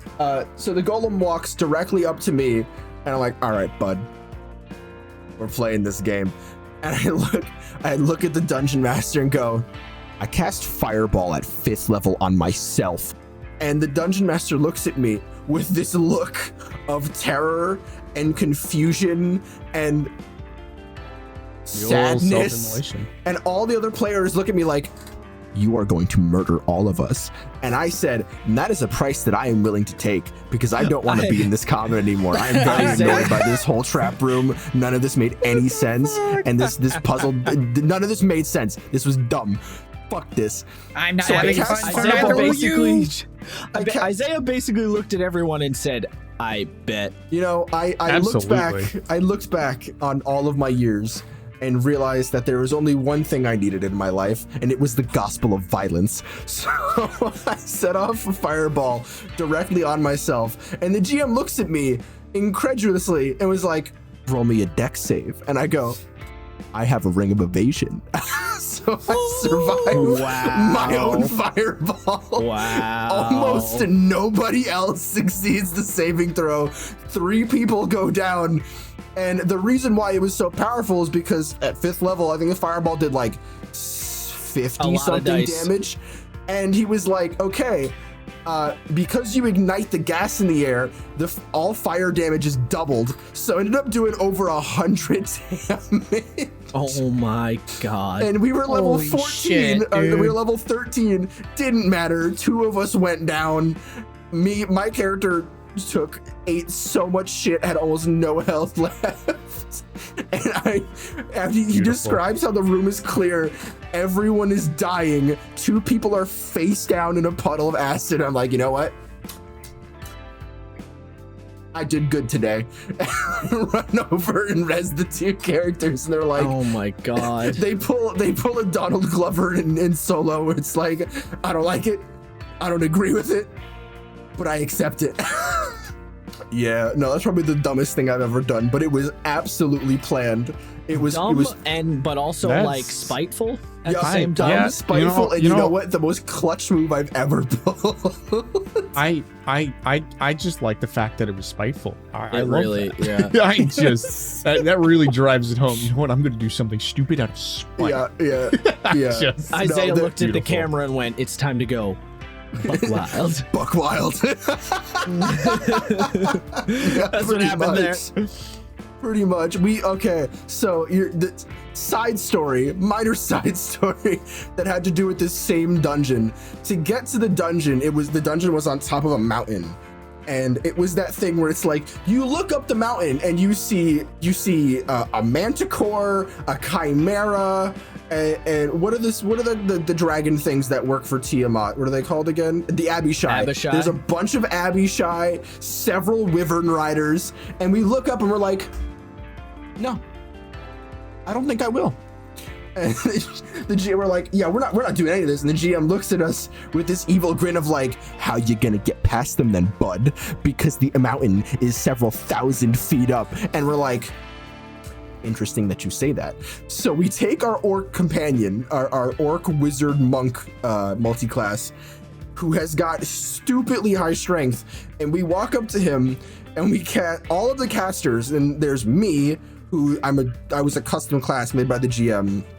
The GM was like, I want to make a custom class for my game based on this idea. And I was like, all right, cool, bet. I put it together, and he was like, all right, cool, you can play this. And I was like, all right, cool, thanks. It was me as this character, our editor, Brett, people we've all talked about, LP and other friends. Basically, just most of the party could cast spells. So on this orc, we cast Enlarge Reduce, Jump, Long Strider, Haste, Fly, oh god, what was the other one? It was something else, something just ridiculous. And we basically turned him into a giant rocket, strapped ourselves to him with a rope, and commenced Operation Rocketman as he lifts off like fucking Gigantor into the sky. And we completely evaded like 3, 4, maybe 5 combat encounters as the GM looks at us again incredulously and is just like, how? How did you do this? Why are you all like this? I built these encounters. Why are you doing this to me? And we're like, because we just don't want to do them. I'm sorry. I like that y'all were so like done with fighting shit and like doing weird encounters that you came up with like a complicated ass Rube Goldberg machine just to get over a fucking mountain. Yeah, like I what think that's the best part. like, just- We climbed that mountain. Jesus Christ, That- so unnecessary. Yeah, no, it was wild. It was wild. We did it in the timing too, based on all the things. Oh, he also used Step of the Wind not Step of the Wind. He did he dashed, I think, I think he did Step of the Wind, and basically his movement speed was ludicrous. Yeah, it was like 400 feet or something every round. And the GM's like, all right, well, the mountain's like several. Zoom. Yeah. But we got up there before haste ended. Let's put it that way. And we crashed like a meteor into the mountain, like onto the top ledge. And we're like, yeah. And then immediately get captured by a bunch of Abishai. And we're like, harsh but fair. You know what? Harsh but fair. Yeah, you gotta take Fair. your L's where you take them, you know? This just reminds me of the story that I always find on the internet where DM had placed like steps that every time you took a step on them, it doubled your speed, but someone started falling down them, and he was like, you know what? I'm gonna activate my step. I'm gonna activate my boots of speed to also double my speed. And eventually, he got so fast that he created the Big Bang. And he's like, "All right, session's over. oh my I will be God. right back." All right, guys, new campaign. This reminds me. That's pretty much what happened. This reminds me. One day, I don't know why I did this, but one day I got really bored and was like, how fast? What is the maximum movement that Oh, a I remember character doing could this. go in 5th edition? And after I don't even remember what the entire build was. I don't even think I could. It was a lot. It was wild. But basically, if you're like a Tabaxi monk fighter homebrew or not homebrew, multi-class with long strider, boots of speed, mobile, haste, all and that the jazz. haste spell. Yeah, if someone casts haste on you, basically you could like break the sound barrier. It was so like, I think we fucking came great. up with Very like fast. 950 miles an hour or more or something. Yeah, like it was that. you were like you could move 950 insane. feet in a round. No. It was way more feet. It was like in the thousands of feet. It was 950 miles per hour. Well, yeah, literally. Was it? Yeah, it was. Yeah, it was. Yeah, It was. It's about 9,000 feet or something like that. It was an really insane dumb. number, because I remember converting from feet to miles per hour. Yeah. It was really dumb. It required like several different casters many and combos. PCs. But yeah, it got so stupid. I mean, you could literally win any foot race with anybody. Yeah, we were like, what could you even do with this speed? Like, what is? What would be Beat a the, Die, touch the wall of something, and just explode. Like, pretty much? you gotta think about it. You gotta think about it like this. You're going really fast, but slowing down is an entirely different That's a whole process. other story. Yeah, I literally just like you start running, you go, wait, that's the wall, and you're dead. Yeah. Yeah, pretty much. I literally was like, we invented the Speed Force. I love this. Oh my god, that was such a good bit. All right, who wants to do? Have you guys ever had a player think want it's to same. do the speedster thing in a game, or like? No. No. What the I've had fuck? players do weird things, but Speedster is not one of 'Cause, them. Matt, don't put that out in the world. I have a current player that has a bunch of daggers under her skirt, don't I, Matt?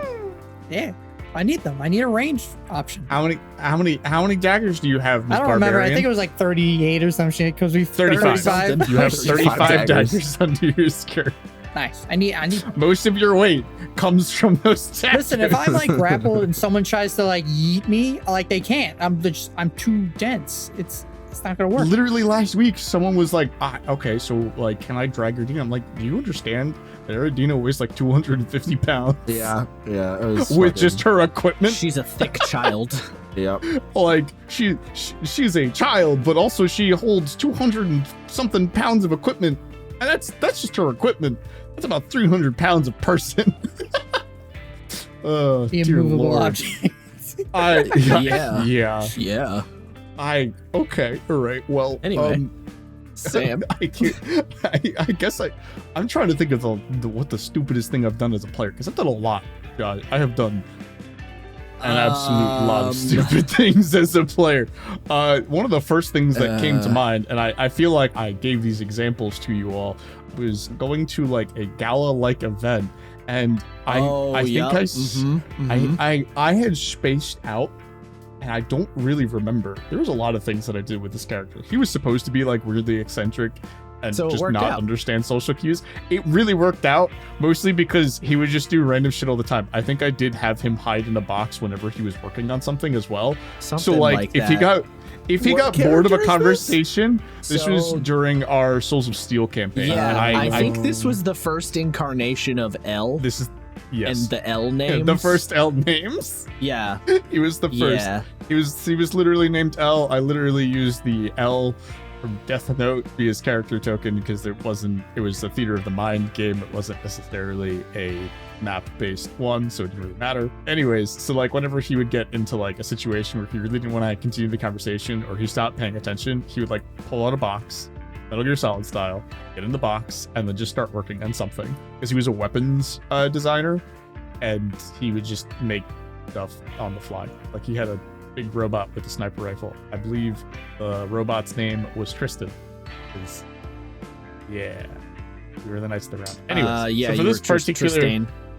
yeah, so for this particular event,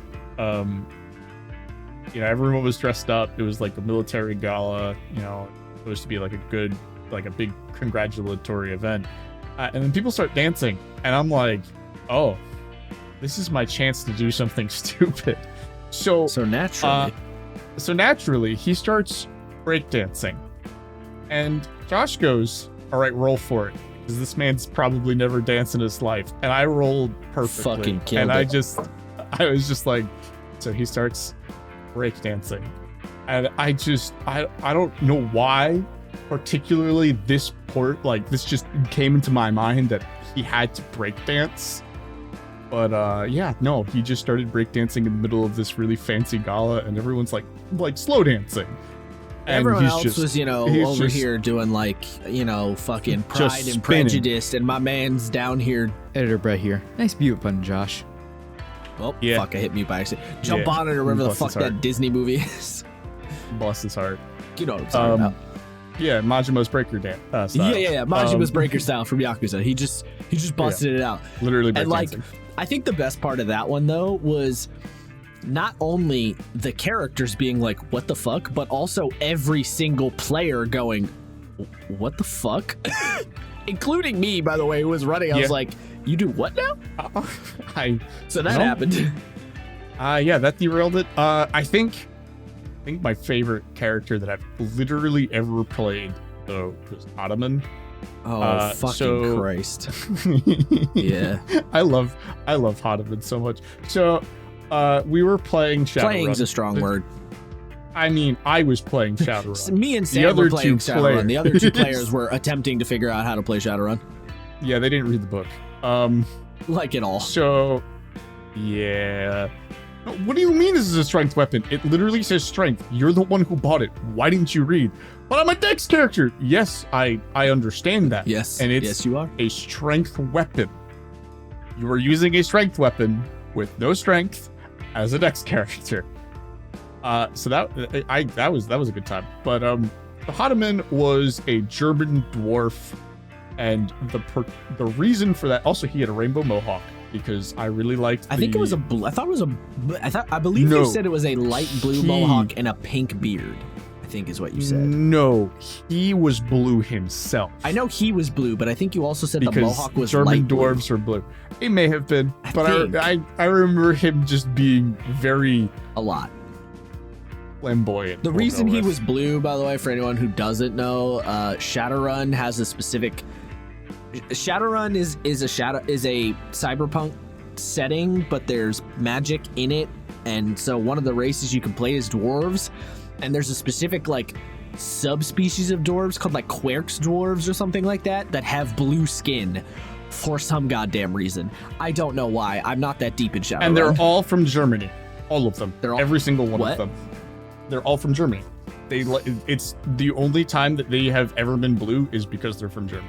yeah, but I which don't is actually know why he was what the German. explanation for I them don't being remember blue the is. exact reason, but he was a blue dwarf. I had spoken a dumb German accent. He was addicted to schnitzel, literally, that was my flaw. Yeah, He his had flaw was addiction addiction, to and it was schnitzel. schnitzel. It was schnitzel. I ran that by Josh. I was like, hey, can he be addicted to schnitzel? I know it's not a drug, but schnitzel's not that common in America, so it would be hilarious. Yeah, so Hanuman did a lot of stupid things, but me as a player, because this entire campaign was basically me having the time of my life, and then the other two going, why did I make my character this way? This sucks. This character doesn't work. So, for instance, when you run Shadowrun, you're supposed to run a gig that goes wrong in the very beginning. That's what they tell you to do. So it gives some kind of, impacts on the players, whatever. And we were being hunted down by a particular gang, and they had found us. And one of the players, the Dex character, is like, all right, well, I'm going to go down the side of the building and catch them by surprise. And this is when he learned that I think he jumped out the window.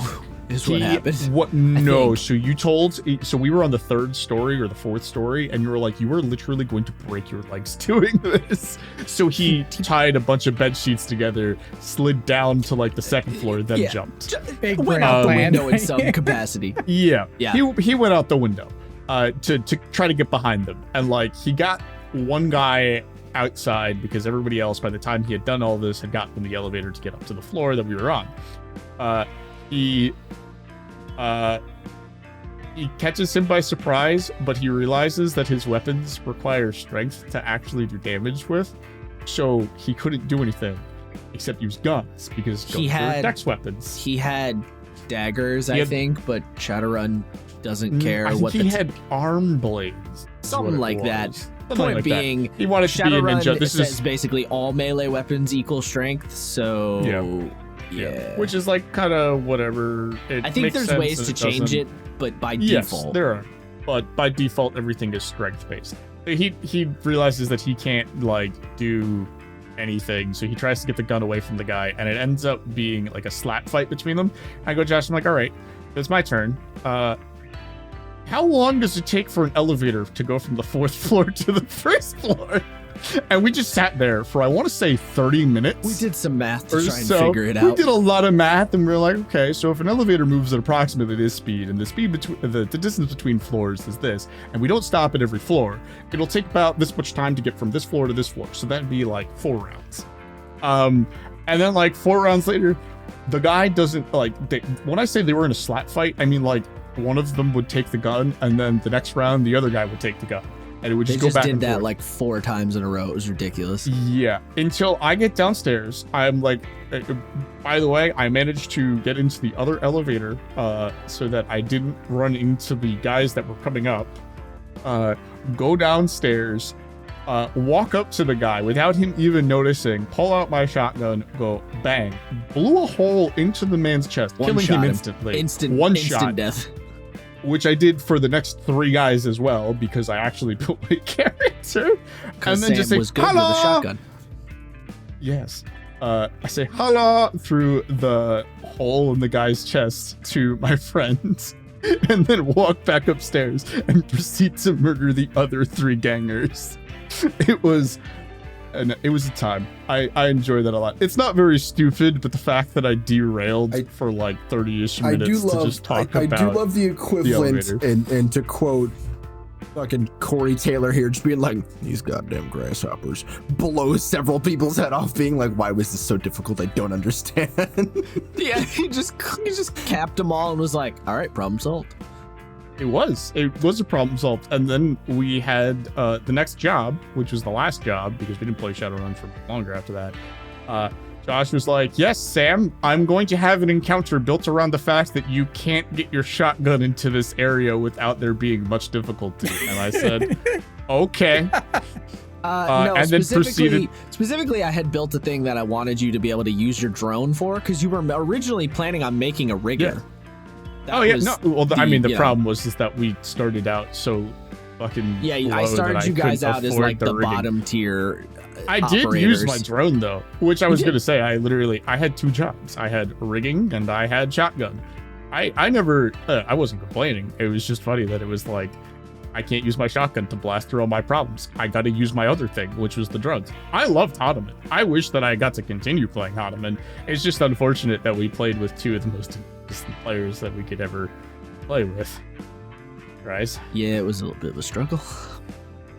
Hopefully they're better now, but who knows? I don't know. I haven't played with them since. I know one of the 2 players started GMing himself, so presumably. Generally, when people GM, they end up learning how to be better players. Yeah. So, and they understand what it's like on the other end of the table.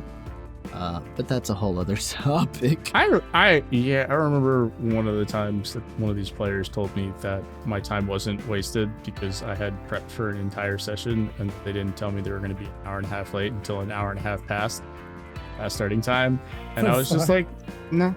Yeah, I didn't appreciate that one very much. Nah, and then, I would have been like, nah, Chief, you're out, you're done. No, that campaign ended. I was like, all right, I'm done, and then I never played with that person again.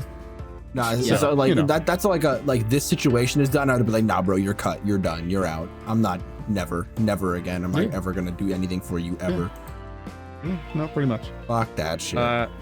Yeah, not great. That story's for another time, though. Yeah. Okay. I don't know who should go. So now we have to say on the GM side of things, right? Well, I guess Matt said. Matt has to say player side. Do we go back to Matt? Yeah. Yeah, we can go back, Matt. I mean, I said players, so. Yeah, I kind of fucked up and started DMing just Yeah, because. Matt, you Player. fucked up just No, like I mean, every. God damn it, Matt! You're always fucking it. Huh? No, I'm kidding. You're good. Brant. It is kind of Excellent. your brand though to just be like everyone else says yellow and Matt's like blue. Like I fucking guess, Matt. Yeah, no. I mean, Matt, you know, it's okay. Sometimes it's okay to just be a little offbeat, you know. All right. Anyways, Awesome. Matt, give me your player story. my 'cause player there's a lot story. of these. Yeah, I was gonna say, Matt. I feel like you as a player are just peak buffoonery. Excellent. yes, but You really are. it's weird because I guess after realizing like I don't really play serious characters even now like in my Icewind Dale game.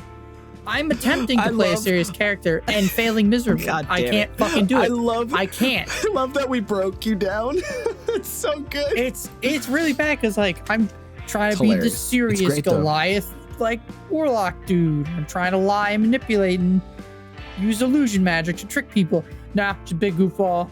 Fucking me and one of the other players are having a romance in the game. I'm like, oh, I'm gonna touch this magic rock. Oh no, it charmed me. Evil stuff happens. Lol. I know your pain though, Matt. All goofs aside, I do feel you. I feel like with the genuine exception of Nyak and ours, I can only have two characters. The lol, I'm horny on main like Bard. Gigathot character, Goddamn. or like basically every bard ever, or like the super serious, we gotta get shit done, let's be like not it. Basically I can only either play any bard or pause. That's really like the only two I have. And like I guess Yato is like a good like a sort of a middle ground, because Yato is Yato's a middle ground, yeah. fucking clown for sure. Absolutely. Quick throwback to when he like absent-mindedly was like, bro, I'll shank you. Like, don't play. Like, I will shank you. And the guy was like, do it. And he was like, okay. And he shanked him. And then the guy was just like, well, if you did him, you got to do me too. And I was like, okay. And I shanked that guy too. And the other guys are like, did you just shank those two dudes? And I was like, yeah. He's like, all right, well, get us two then. And he was like, okay.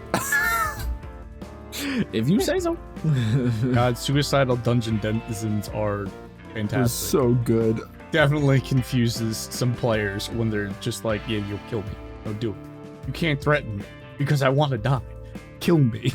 I don't know. Yeah, I'm trying to think. I'm trying to go like way back. I'm like trying to find, because I've played now like so many one shots, and like I don't really have too many mainstay like full campaign characters. So I guess like going back to my first 5e character, the rogue, the thief rogue.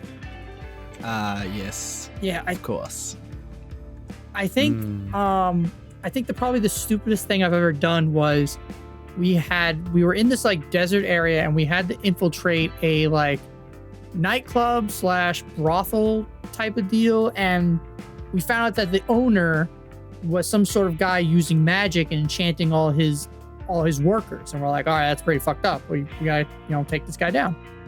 So we go, and the building, it's like it's almost like Epcot, the big dome type of deal for the building. And because I'm a thief, and I think we all misread the whole like, because thieves have second story work, which is your ability to climb faster than normal. Climbing no longer costs extra movement. So me, because it was my first time playing and I had no fucking idea what I was doing, I'm like, so I'll just pull out 2 daggers and I'll just fucking stab into the building and climb. That'll work, right? No, that's not how that works. So about halfway up, the DM's like, all right, make an athletics check. And I somehow pass. I'm like, fuck yeah. Wow, this is great. This is such a smart plan. I'm the best. Get up there, open a window, start peeking inside, memorize everywhere. I'm like, okay, I know where we can like sneak in. We can like climb down. This is great.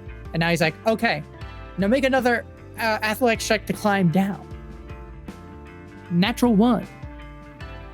Oh no. So I'm... Oh no. Yeah. Oh no. And it didn't help that he's like, so Matt, you weren't stealthing this whole time, weren't you? And I'm like, oh no. No. So he then describes how like literally like a bunch of like, because we have like some of the other party members are big, I think a paladin or knight, and one other, I think a bard were looking out for me. But the problem was, because I wasn't stealthing while I was doing this like a dumbass, literally anybody walking around the street could see this fucking man like a few hundred feet up climbing a building. Climbing this building. And then they watched me fall. And I somehow managed to survive the, what is it? It's not maximum height, but the whatever amount of damage. The 20d6. Yeah. While this is happening, while I'm mid-fall. Excellent amount. Yeah, it's like while I'm mid-fall, two of the employees from the brothel tavern, mind controlled people, two ladies, they come out. The mind control people. Yeah. They come out and they're talking with the knight and the barbarian, the bard. Sorry, not barbarian. What the hell? And while this is going on, I'm falling. And so he's like, so do you make any slight, attempt to hide the fact that you're falling? I'm like, no. I'm screaming at the top. What the fuck? Wait, how could you try to? You're plummeting like a rock. If anyone who doesn't see you is either not not looking in your direction, or is actively trying to believe you don't exist. What the fuck? I don't know. Would you say you're falling quietly? Like what?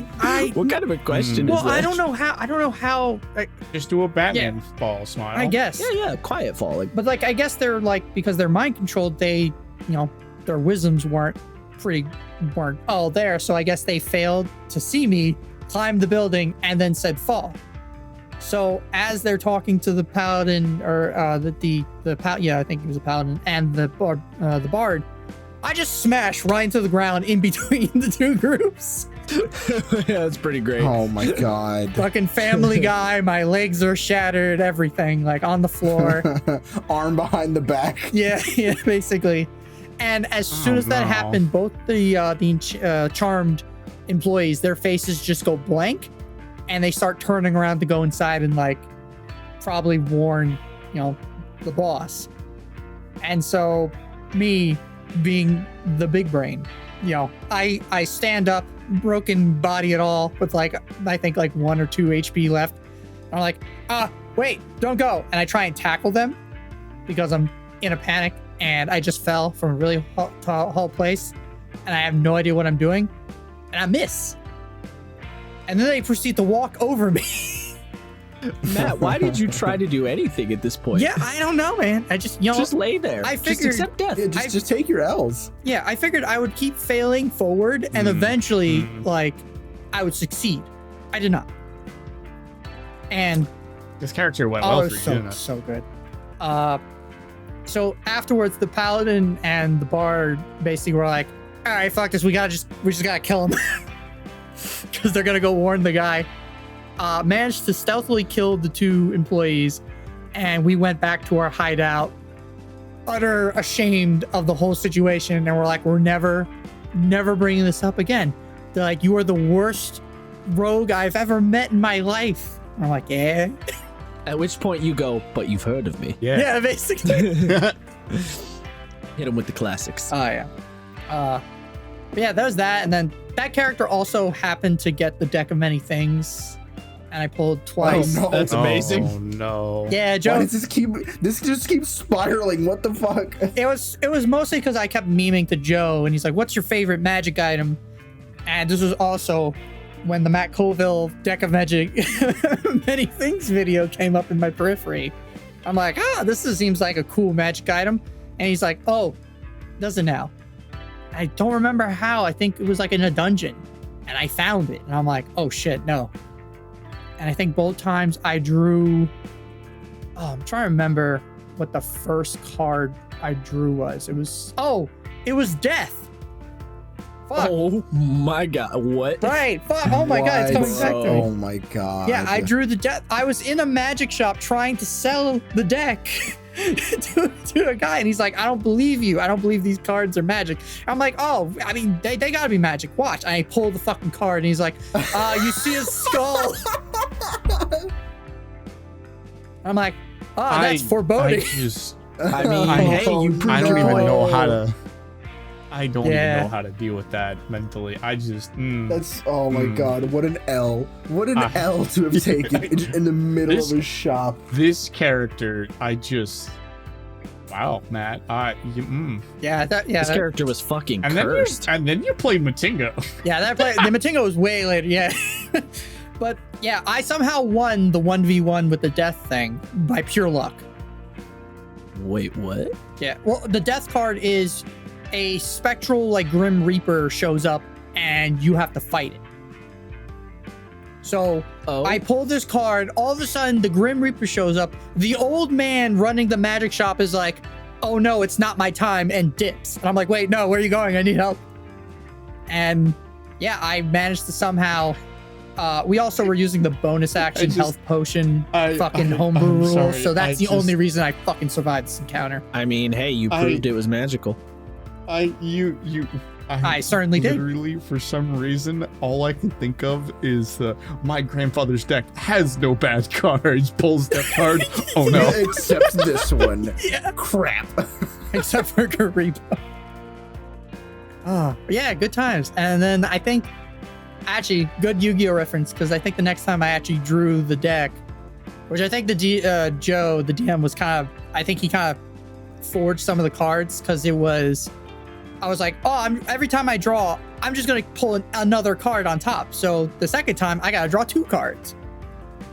And... What? That's not how that works. Matt. Yeah. Matt, yeah. Please. So... I just know. Yeah. So when I did that, I drew the one where it's like, all your magic items... and the deck of many things like disappear, you draw no more cards. But then the second card was you can like rewind an event that just like that happened.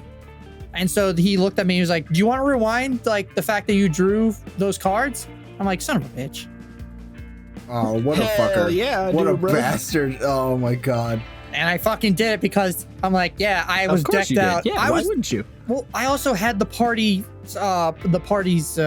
loot bag with all of our like income and magic items. So I picked the worst time to do this. Oh that's my god. Wild. Wow. This is definitely stupid Jesus. character stuff. This is impressive, Matt. Yeah. And then I think Matt, how do these kinds of events always follow you? I don't understand. I don't know, man. It's just my life. I think you're just great. cursed in general, my dude. I don't know. Some would say it's a blessing to be this wacky. Some would say it's a Some would say the inventor of Percy Glaxon is truly blessed. Yeah, absolutely. Hashtag blessed, if you will. I would say blurst. No, cease. Blurst? Cut that shit out right now. I can go with blurst. Right? Get that shit out of here. Absolutely blurst. And I think this was because this was my first campaign. It didn't last very long, so I never really got to draw from the deck a third time. It's kind of disappointing. Why did he give it I'll to give you you? an opportunity soon. I don't know. Why did he allow this? Because I was mayhem. I don't know, memes. Why not? Jesus Christ. Memes. I guess. Memes. Don't let your memes be drinking. Yeah, I think my first character was probably definitely the stupidest dumbest. because it was my first time. So I'm just like, I would do everything and anything. And I'm trying to remember what my first character even was. I think it was Jorark. It was Jorark. It wasn't the monk version of Jorark. It was the Eldritch Knight version of Jorark. Oh god. Yeah. Yeah, I remember that. Yeah. That was the time. That was the first time I used the Minotaur skeleton. Yeah. Also, y'all got your ass beat by 3 kobolds. 3 kobolds. Hey, there was 3. It was 3? It was 3. Oh man, real shame. They beat our our ass because, pack tactics. As Strong. As you do. Yeah. Pack tactics very good. But plus there were 2 new players in that game. Well, true. Well. So yeah. I think it's going to be funny because we've been talking about D&D this whole time, right? Just because that happens to be the one. But now let's just transition. Yeah, we brought up Shadowrun. Let's transition wildly. Because I don't know. I don't have a lot of stories that I can actually I don't know if I can say players did a dumb thing in my campaign. But I do have one that fucking flabbergasted me. Actually, I have 2 that flabbergasted me from the same campaign. So I was playing Stars Without Number. Now, for those who are unaware on the internets, Stars Without Number is a sci-fi game. It's sort of loosely based on Firefly in terms of inspiration. Now, I have not personally watched Firefly, so I don't know how like close it is to that, but it's sort of based on my understanding is it's a combination of Firefly and the old RPG Traveler, and it's an OSR system for those who care about the whole OSR old school revival space. But so it's a sci-fi game. What you're talking about Old school revival. Oh God, that's it. That's literally it's a whole entire its own episode. Oh, yeah, is I've it? never heard of Okay. it. Oh yeah, Yeah. 100%. Old school revival is a big topic. All right. Yeah. Correct. Doesn't super matter for this story, so don't worry too much about it right now. But we can talk about it another time. So basically, Stars Without Number, the premise, like I said, it's got the Firefly vibe going on. I guess you could also sort of Guardians of the Galaxy it if you wanted to make it a little on the goofier side. But the point being, You definitely could. yeah. The point being, you are a group of spacefaring gobbledygook murder hobos who have a ship for some reason. Basically, the game says, hey, your players probably aren't going to purchase a ship at any point because they're spaceships, they're really expensive. So come up with some sort of story reason or some sort of narrative for why they have a ship, right? So did they steal the ship? Are they part of an organization that's giving them the ship?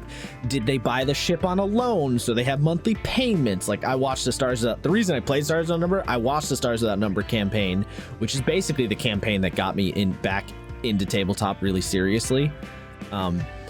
And in that game, they had the ship on a loan or lease, basically. No, where loan would be the right word. So they had monthly payments they had to hit. So the idea is, you're sort of playing this debt runner type situation where it's like going from job to job and making money and so on and so forth. My game was not that. So my game, my players were like, very much so. very much not that. My game, my players were like, hey, we're gonna run an evil alien space cult. And I was like, okay, I guess. So, fucking Christ. So basically, they were running this evil alien space cult. They had a ship because of reasons. Because of reasons, yeah. Basically, church tithes was like I didn't really get into it. I basically just let them start with a ship because I didn't really care that much about the reason for it, to be honest. But anyway, all that being said, they were doing a job. I don't even necessarily remember how they. I don't even remember why they were here or how they knew about this. I think they were robbing the place. Yeah, I don't really remember. I think we were just paid to go and like paid to rob it or do something. No. I believe we were paid to destroy the building. Destroy it. Maybe I think that's what it was. So it was a casino, basically. But it was a casino that was also attached to a Lady of the Night house, if you will. So the ladies of the night in question lived in said casino. I say ladies, they were strippers. They weren't necessarily prostitutes. But anyway, point being, they were living there as part of this gig. So my players go through this whole kit and caboodle to break into this place, so on and so forth. And then, I don't remember, but things go wrong. And then they break in and they end up in the basement and they basically find all of the strippers. And now, in my mind, the reason I put these here, essentially innocent civilians, the reason I put them there was to add a little complication so that the players couldn't just nuke the building from orbit or whatever and be like, all right, job's done. I wanted them to have a little bit of there to be a little conflict or struggle there. Now, I knew it wasn't going to be that much of a conflict because the players were basically evil in this campaign. But I wanted it to... Okay, hold on. I was not evil. I was just, okay, these people are crazy. I'm their pilot. I actually can't do anything in this scenario to go against them. Otherwise, they'll just kill me. Right. So I'm going to go along for the ride. Either way, point being, they did a lot of fucked up shit in this game, as I will tell in the next story. So one of my players who finds said strippers goes, all all right, listen up, ladies. Basically, I'll give you 2 options. You go boom with the building, or you join our cult and become strippers at our church. So, they went with the second option. What? Yeah. What? Yeah. Now, I don't remember exactly how it was done. I think it involved threatening their lives and basically being like, there was a lot of threats. Yeah, the players- This is I kind remember. of sus, bro. I'm not gonna lie. this is how it went down. So basically they all agreed. Yeah, I mean, you know, it's either death or become our strippers rather than be the casino strippers. I was driving the truck outside, so I had no idea this was going on until the other 2 characters come out of the casino that were about to blow up with just a horde of strippers, and then they just get in the back, and I'm like, what? I don't know why, but this is reminding me of what's going on? The Randy Feltface thing where he's like in the car, the guy comes out, he's like, my wife just called. He's like, I just flooded the whole house. We gotta go. And so like Sam sitting outside smoking in the car, fucking all these strippers come running in. It's like, we just adopted a bunch of strippers. Let's go. Basically, that's pretty much what happens. It was basically the bank. It's the bank heist scene where they get in with the bags of cash, but instead of bags of cash, a bunch of women jumped in the car. So, you know, it's fine. I probably would have preferred cash at that point because it was a casino. We could have stolen all the money we wanted. Yeah. So, basically they gathered up all the strippers, and then the strippers joined the cult and became the church strippers. And like I said, this wasn't necessarily a dumb thing the players did. It just fucking flabbergasted me that was the route they went. Like, I was fucking shocked. It was hilarious, but also like, what the that fuck? campaign was That game wild. was wild. So I have another story from that game. Again, not necessarily dumb because this actually worked, but this is fucking wild. So content warning, I guess, because this is fucking brutal. Also, so they needed to break into another. Sam. Sam remembers him as soon as I say that. Yep. So, they needed to break into another building or something. I have to. We broke into a building. I have to mention again. I was not present for this entire thing. I think I was off talking to one of the guards because he was having a bad day. And I was like, Josh, what's his name? Oh yes, this is where Sam's character befriended random guard A who I had to get and like a whole backstory and that whole shit. Yeah, that was. I do that a lot. That was a whole other thing. Sam does do that to me often. So, which is why I always have names prepared now, because I'm like, Sam's gonna fucking ask. It's why he has a literal posse of fucking goons running around the Correct. wastelands. Of the That's exactly why. If you give me the chance, I'm going to get like really personal with these characters, and then we'll become friends, and then you can't stop me. So, anyway, yeah, basically Sam's character was kind of the distraction in this scenario. So my other player, who was playing an alien race, so essentially Stars Outnumber doesn't have any preset alien races. You just design an alien. There's like a build your own alien race thing going on. So essentially, the player made a race that was amorphous, and it was like the race of aliens were like a nebula of like stars that could take on any shape they wanted. So most of the time he took on the shape of like weird goth cult leader chick, but said player could do whatever the fuck they wanted in terms of form. So they were talking to this secretary woman who was, you know, the secretary to this building. I think it was like a security building, and God damn it. Basically, my player, who their whole thing was being like a smooth talking motherfucker, on top of the alien shapeshifter powers. And so they're getting all this information and like asking this secretary lady a bunch of shit. And then I think she like stepped away or something, and they got onto her computer and like got a bunch of information on her. And then my player was like, all right, cool. so I got all this info, right? And I was like, yeah. And like, I don't remember exactly how, but they ended up getting this poor secretary lady's address. And you're like, all right, cool. I leave. And I'm like, okay. And I was concerned at this point. I knew something is going. Yeah, no, you're not going to. I knew something bad was going to happen. I believe also the other thing. Oh, he was psychic. That's what it was. He read her mind to get all the information. That's what it was. He read her mind to get all the information, and he also asked something very specific. What is her worst What's she afraid of? Jesus Oh my Christ. God. What the Come hell? on. Oh, it gets better. Oh my Just God. wait. We're still on this wild ride. We're not at the top of the roller coaster yet. So, I believe I said spiders. I believe I said she had arachnophobia You because sure I did. couldn't think of anything else. So, fucking Christ. They go to where she lives. Said player uses their alien morphing ability to like sneak into the apartment building, go up to the apartment, and then I think they turn back to their usual form to basically No. they Turned into her. turned into her. Okay, so here's while I was listening to this, I was like, okay, so they're gonna turn into a giant spider to scare the shit out of her, like knock her unconscious, and then they can, like tie her up and interrogate her. That's not the way this went. That's not how this went at all. Why does it the sound spider so thing. familiar? What do you mean? The spider thing didn't end up coming up. Basically, I keep busted saying, oh my into her- God, because I feel like that's the only thing I can say. Yeah. Oh, just wait. Busted into her apartment.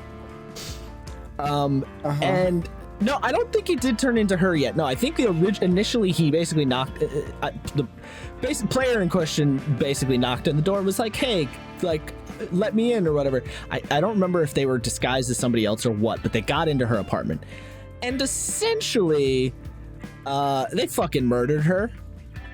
Oh, brutal. Brutally beat the fuck out of her Why? and killed her ass. There's more to this. There's more. Don't worry. What the absolutely. fuck? Oh, it keeps What? going. It keeps going. Oh, yeah, there's more. After killing her, I was like, okay, cool. You murdered this lady. He's like, cool. Hey, I think he called Sam's character in at this point, was like, hey, can we hack her computer?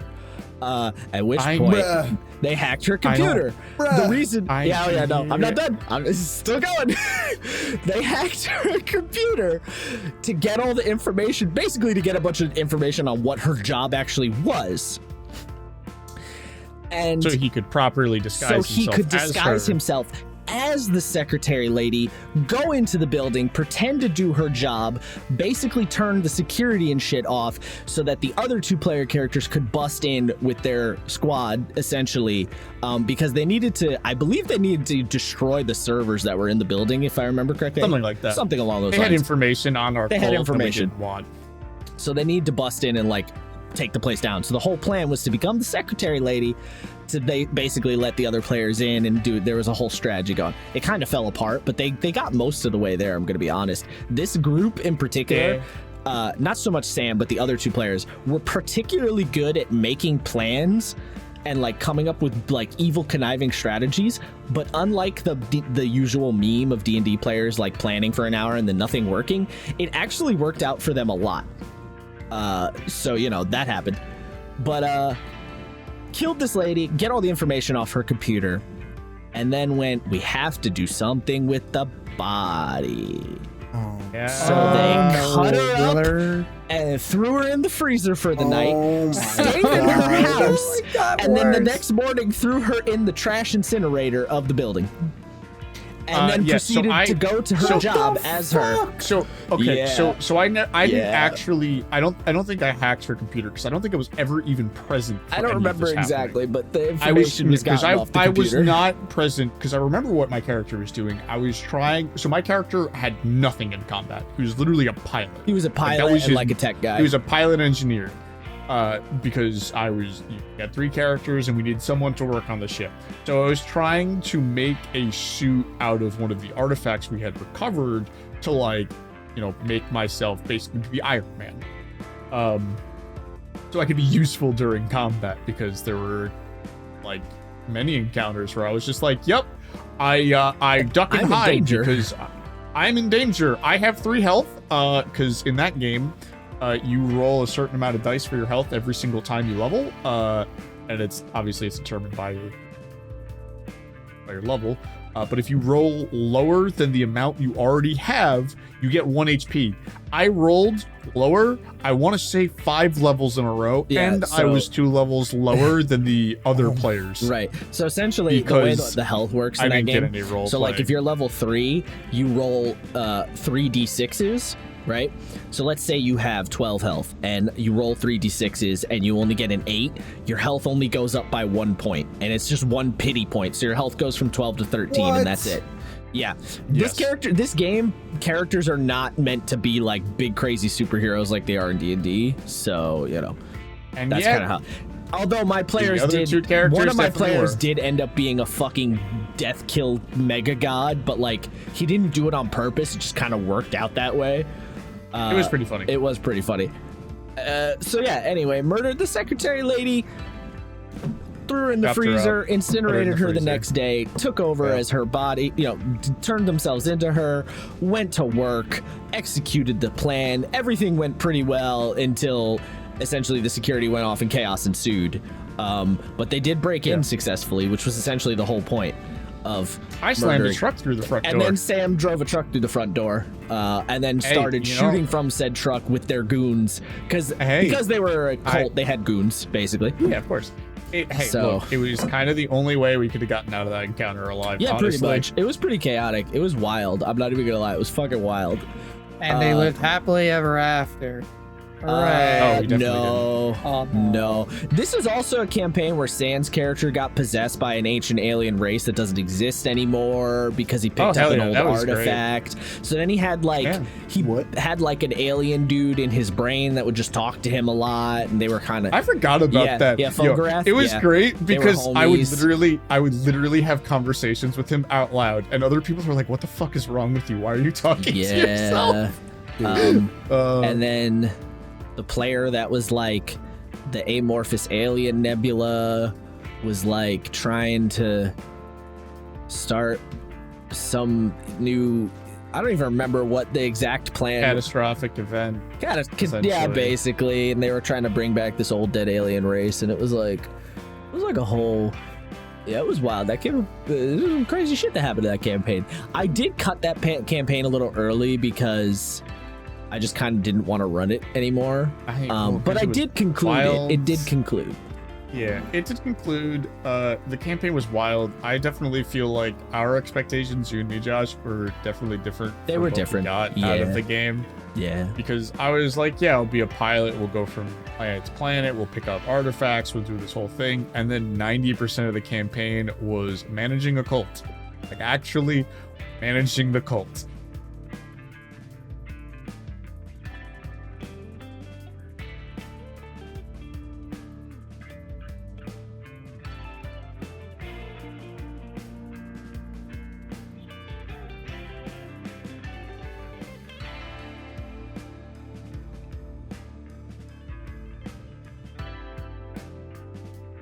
I see. But basically, I just lost my train of thought. Anyway, yeah, those were the two main stories I wanted to tell from that campaign. Yeah, that I mean, you know, having been a part of both of those, it was it was a time. Does anybody else have any stories? I mean, I have plenty of stupid stories, but like, it's a time. So I think I have a minor story, like a really quick one. Okay. It's literally, it's like 5 minutes. So it's a little different because again, not fantasy, but long story short, my players were trying to break into an old, like, think of like Stark Industries, basically, like an old dilapidated Stark Industries. Excuse me. Like an old dilapidated like Stark Industries, and the building had been like, you know, it like slightly refurbished. The power was back on, the camera was working, and that was the big thing to get past, right? Like they had to get past these cameras because there was somebody using them. So one of my players is like, oh, we can just like, we could just get through a window, right? Like it's super simple. We'll just like break a window really easy. And I was like, okay, like you do some scouting around and you see that the windows are they're locked, A, and B, you can actually see that there's a bit of a sensor on each window to be like, if you break them, an alarm will go off. And the player's like, okay. So I pull out my slingshot, and I was like, oh? Slingshot? What? Yeah. He's like, I pull out my slingshot. My I'm trusty gonna break the magic window. slingshot. And I was like, but I just told you. He's like, yeah, no, I know. I was like, okay, roll to hit with your slingshot. And he does not roll well at all. He rolls like a 10 or something like that. I'm like, you are unable to break through the glass with your slingshot. And he goes, Excellent. okay, I understand. That plan failed. So I pull out a hammer and I yeet the hammer through the window. And I was just like, what? Yeah. I know. A bigger item. That'll do like it. every other player's like, no. And they like run over to try to stop him from yeeting this fucking hammer through the window. And he does. Wait, he yeets why the was he hammer. trying to do this? Huh? Why was he trying to do this? Because all of the main entrances were covered by cameras. So they were like, well, if we break a camera, they'll just know that there's someone there. So we can break through the window. And I was like, okay, well, the windows all have sensors on them. So they'll know if you break open a window. What's like, you got to figure something out here. And I'm going to say this now. I love my players. I love them to death. But when it comes to problem solving, usually the simplest answer is always the best answer in their opinion. So it's like, oh, well, we'll just break the window. It's like, but there's sensors on the window. It's like, yeah, we'll get there when we get there. It's like, okay. So he throws the hammer, it also doesn't break the window. And he's like, okay, so I pull up my revolver, and that's when people basically were like holding him down. And I was like, please, thank God, someone stop this madness. I know. He just, I like how he just kept It just kept escalating. No, I know.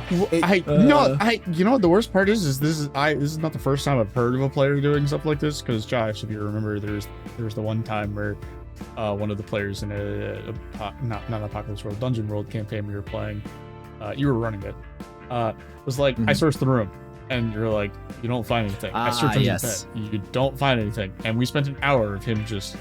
I'm gonna be honest, that one was kind of on me for not just cutting things shorter. I really should have, but you know. I mean, yeah, but it's like, I don't know. Players are weird like that. They get this idea that they have to do this one thing, so they just keep going and trying that one thing. I didn't mean to totally interrupt you right there. Sorry. No, you're good. That's basically the end of the story. Like they managed to get in because one of they had like actually done some investigating and noticed that one like the camera that led into the garage was actually already damaged and probably wasn't working anyway. So they damn it. There's a guard that is like doing the video game NPC like patrolling in a set path to be like, okay, going in, going out, going in into this garage. So one of the characters climbs up like the side of the wall and tries to rip the camera out. And as the guard is walking out, he goes, okay. So I jump on him and I'm like, okay, roll to hit. Rolls natural one, face plants next to guard. Guard takes off. Alarms get sounded anyway. And they were just like, nice. Of course. Jesus Christ. You know, man, it sounds like every time I play Payday 2. Yeah. Nice. Perfect. Well, I think that's a perfect note to kind of end on. You know, players being weird goobers. Is, you know, all of us are weird. All of us have some silly stories. Yeah, I mean, we could do this forever. Oh, we definitely could. But I think, you know, the stories that really like sit in our mind are definitely either the best experiences or the worst experiences we ever had. Because I know that like the stories that I remember are definitely the best ones. But then there are like the players being bad is definitely like the worst memories I have, rather than me as a player having a bad time. So, Yeah. like, I think. Yeah, I feel like for me, it's I think it's that we've all played so many games with each other that a lot of our stories overlap. So it's like, shit, I gotta find something original. This is very Oh, true. oh, We do play 100%. together. Oh, we do. That's why we're here. Yeah. Why we're here together making these stories and this podcast. And pineapples. Pineapple pen?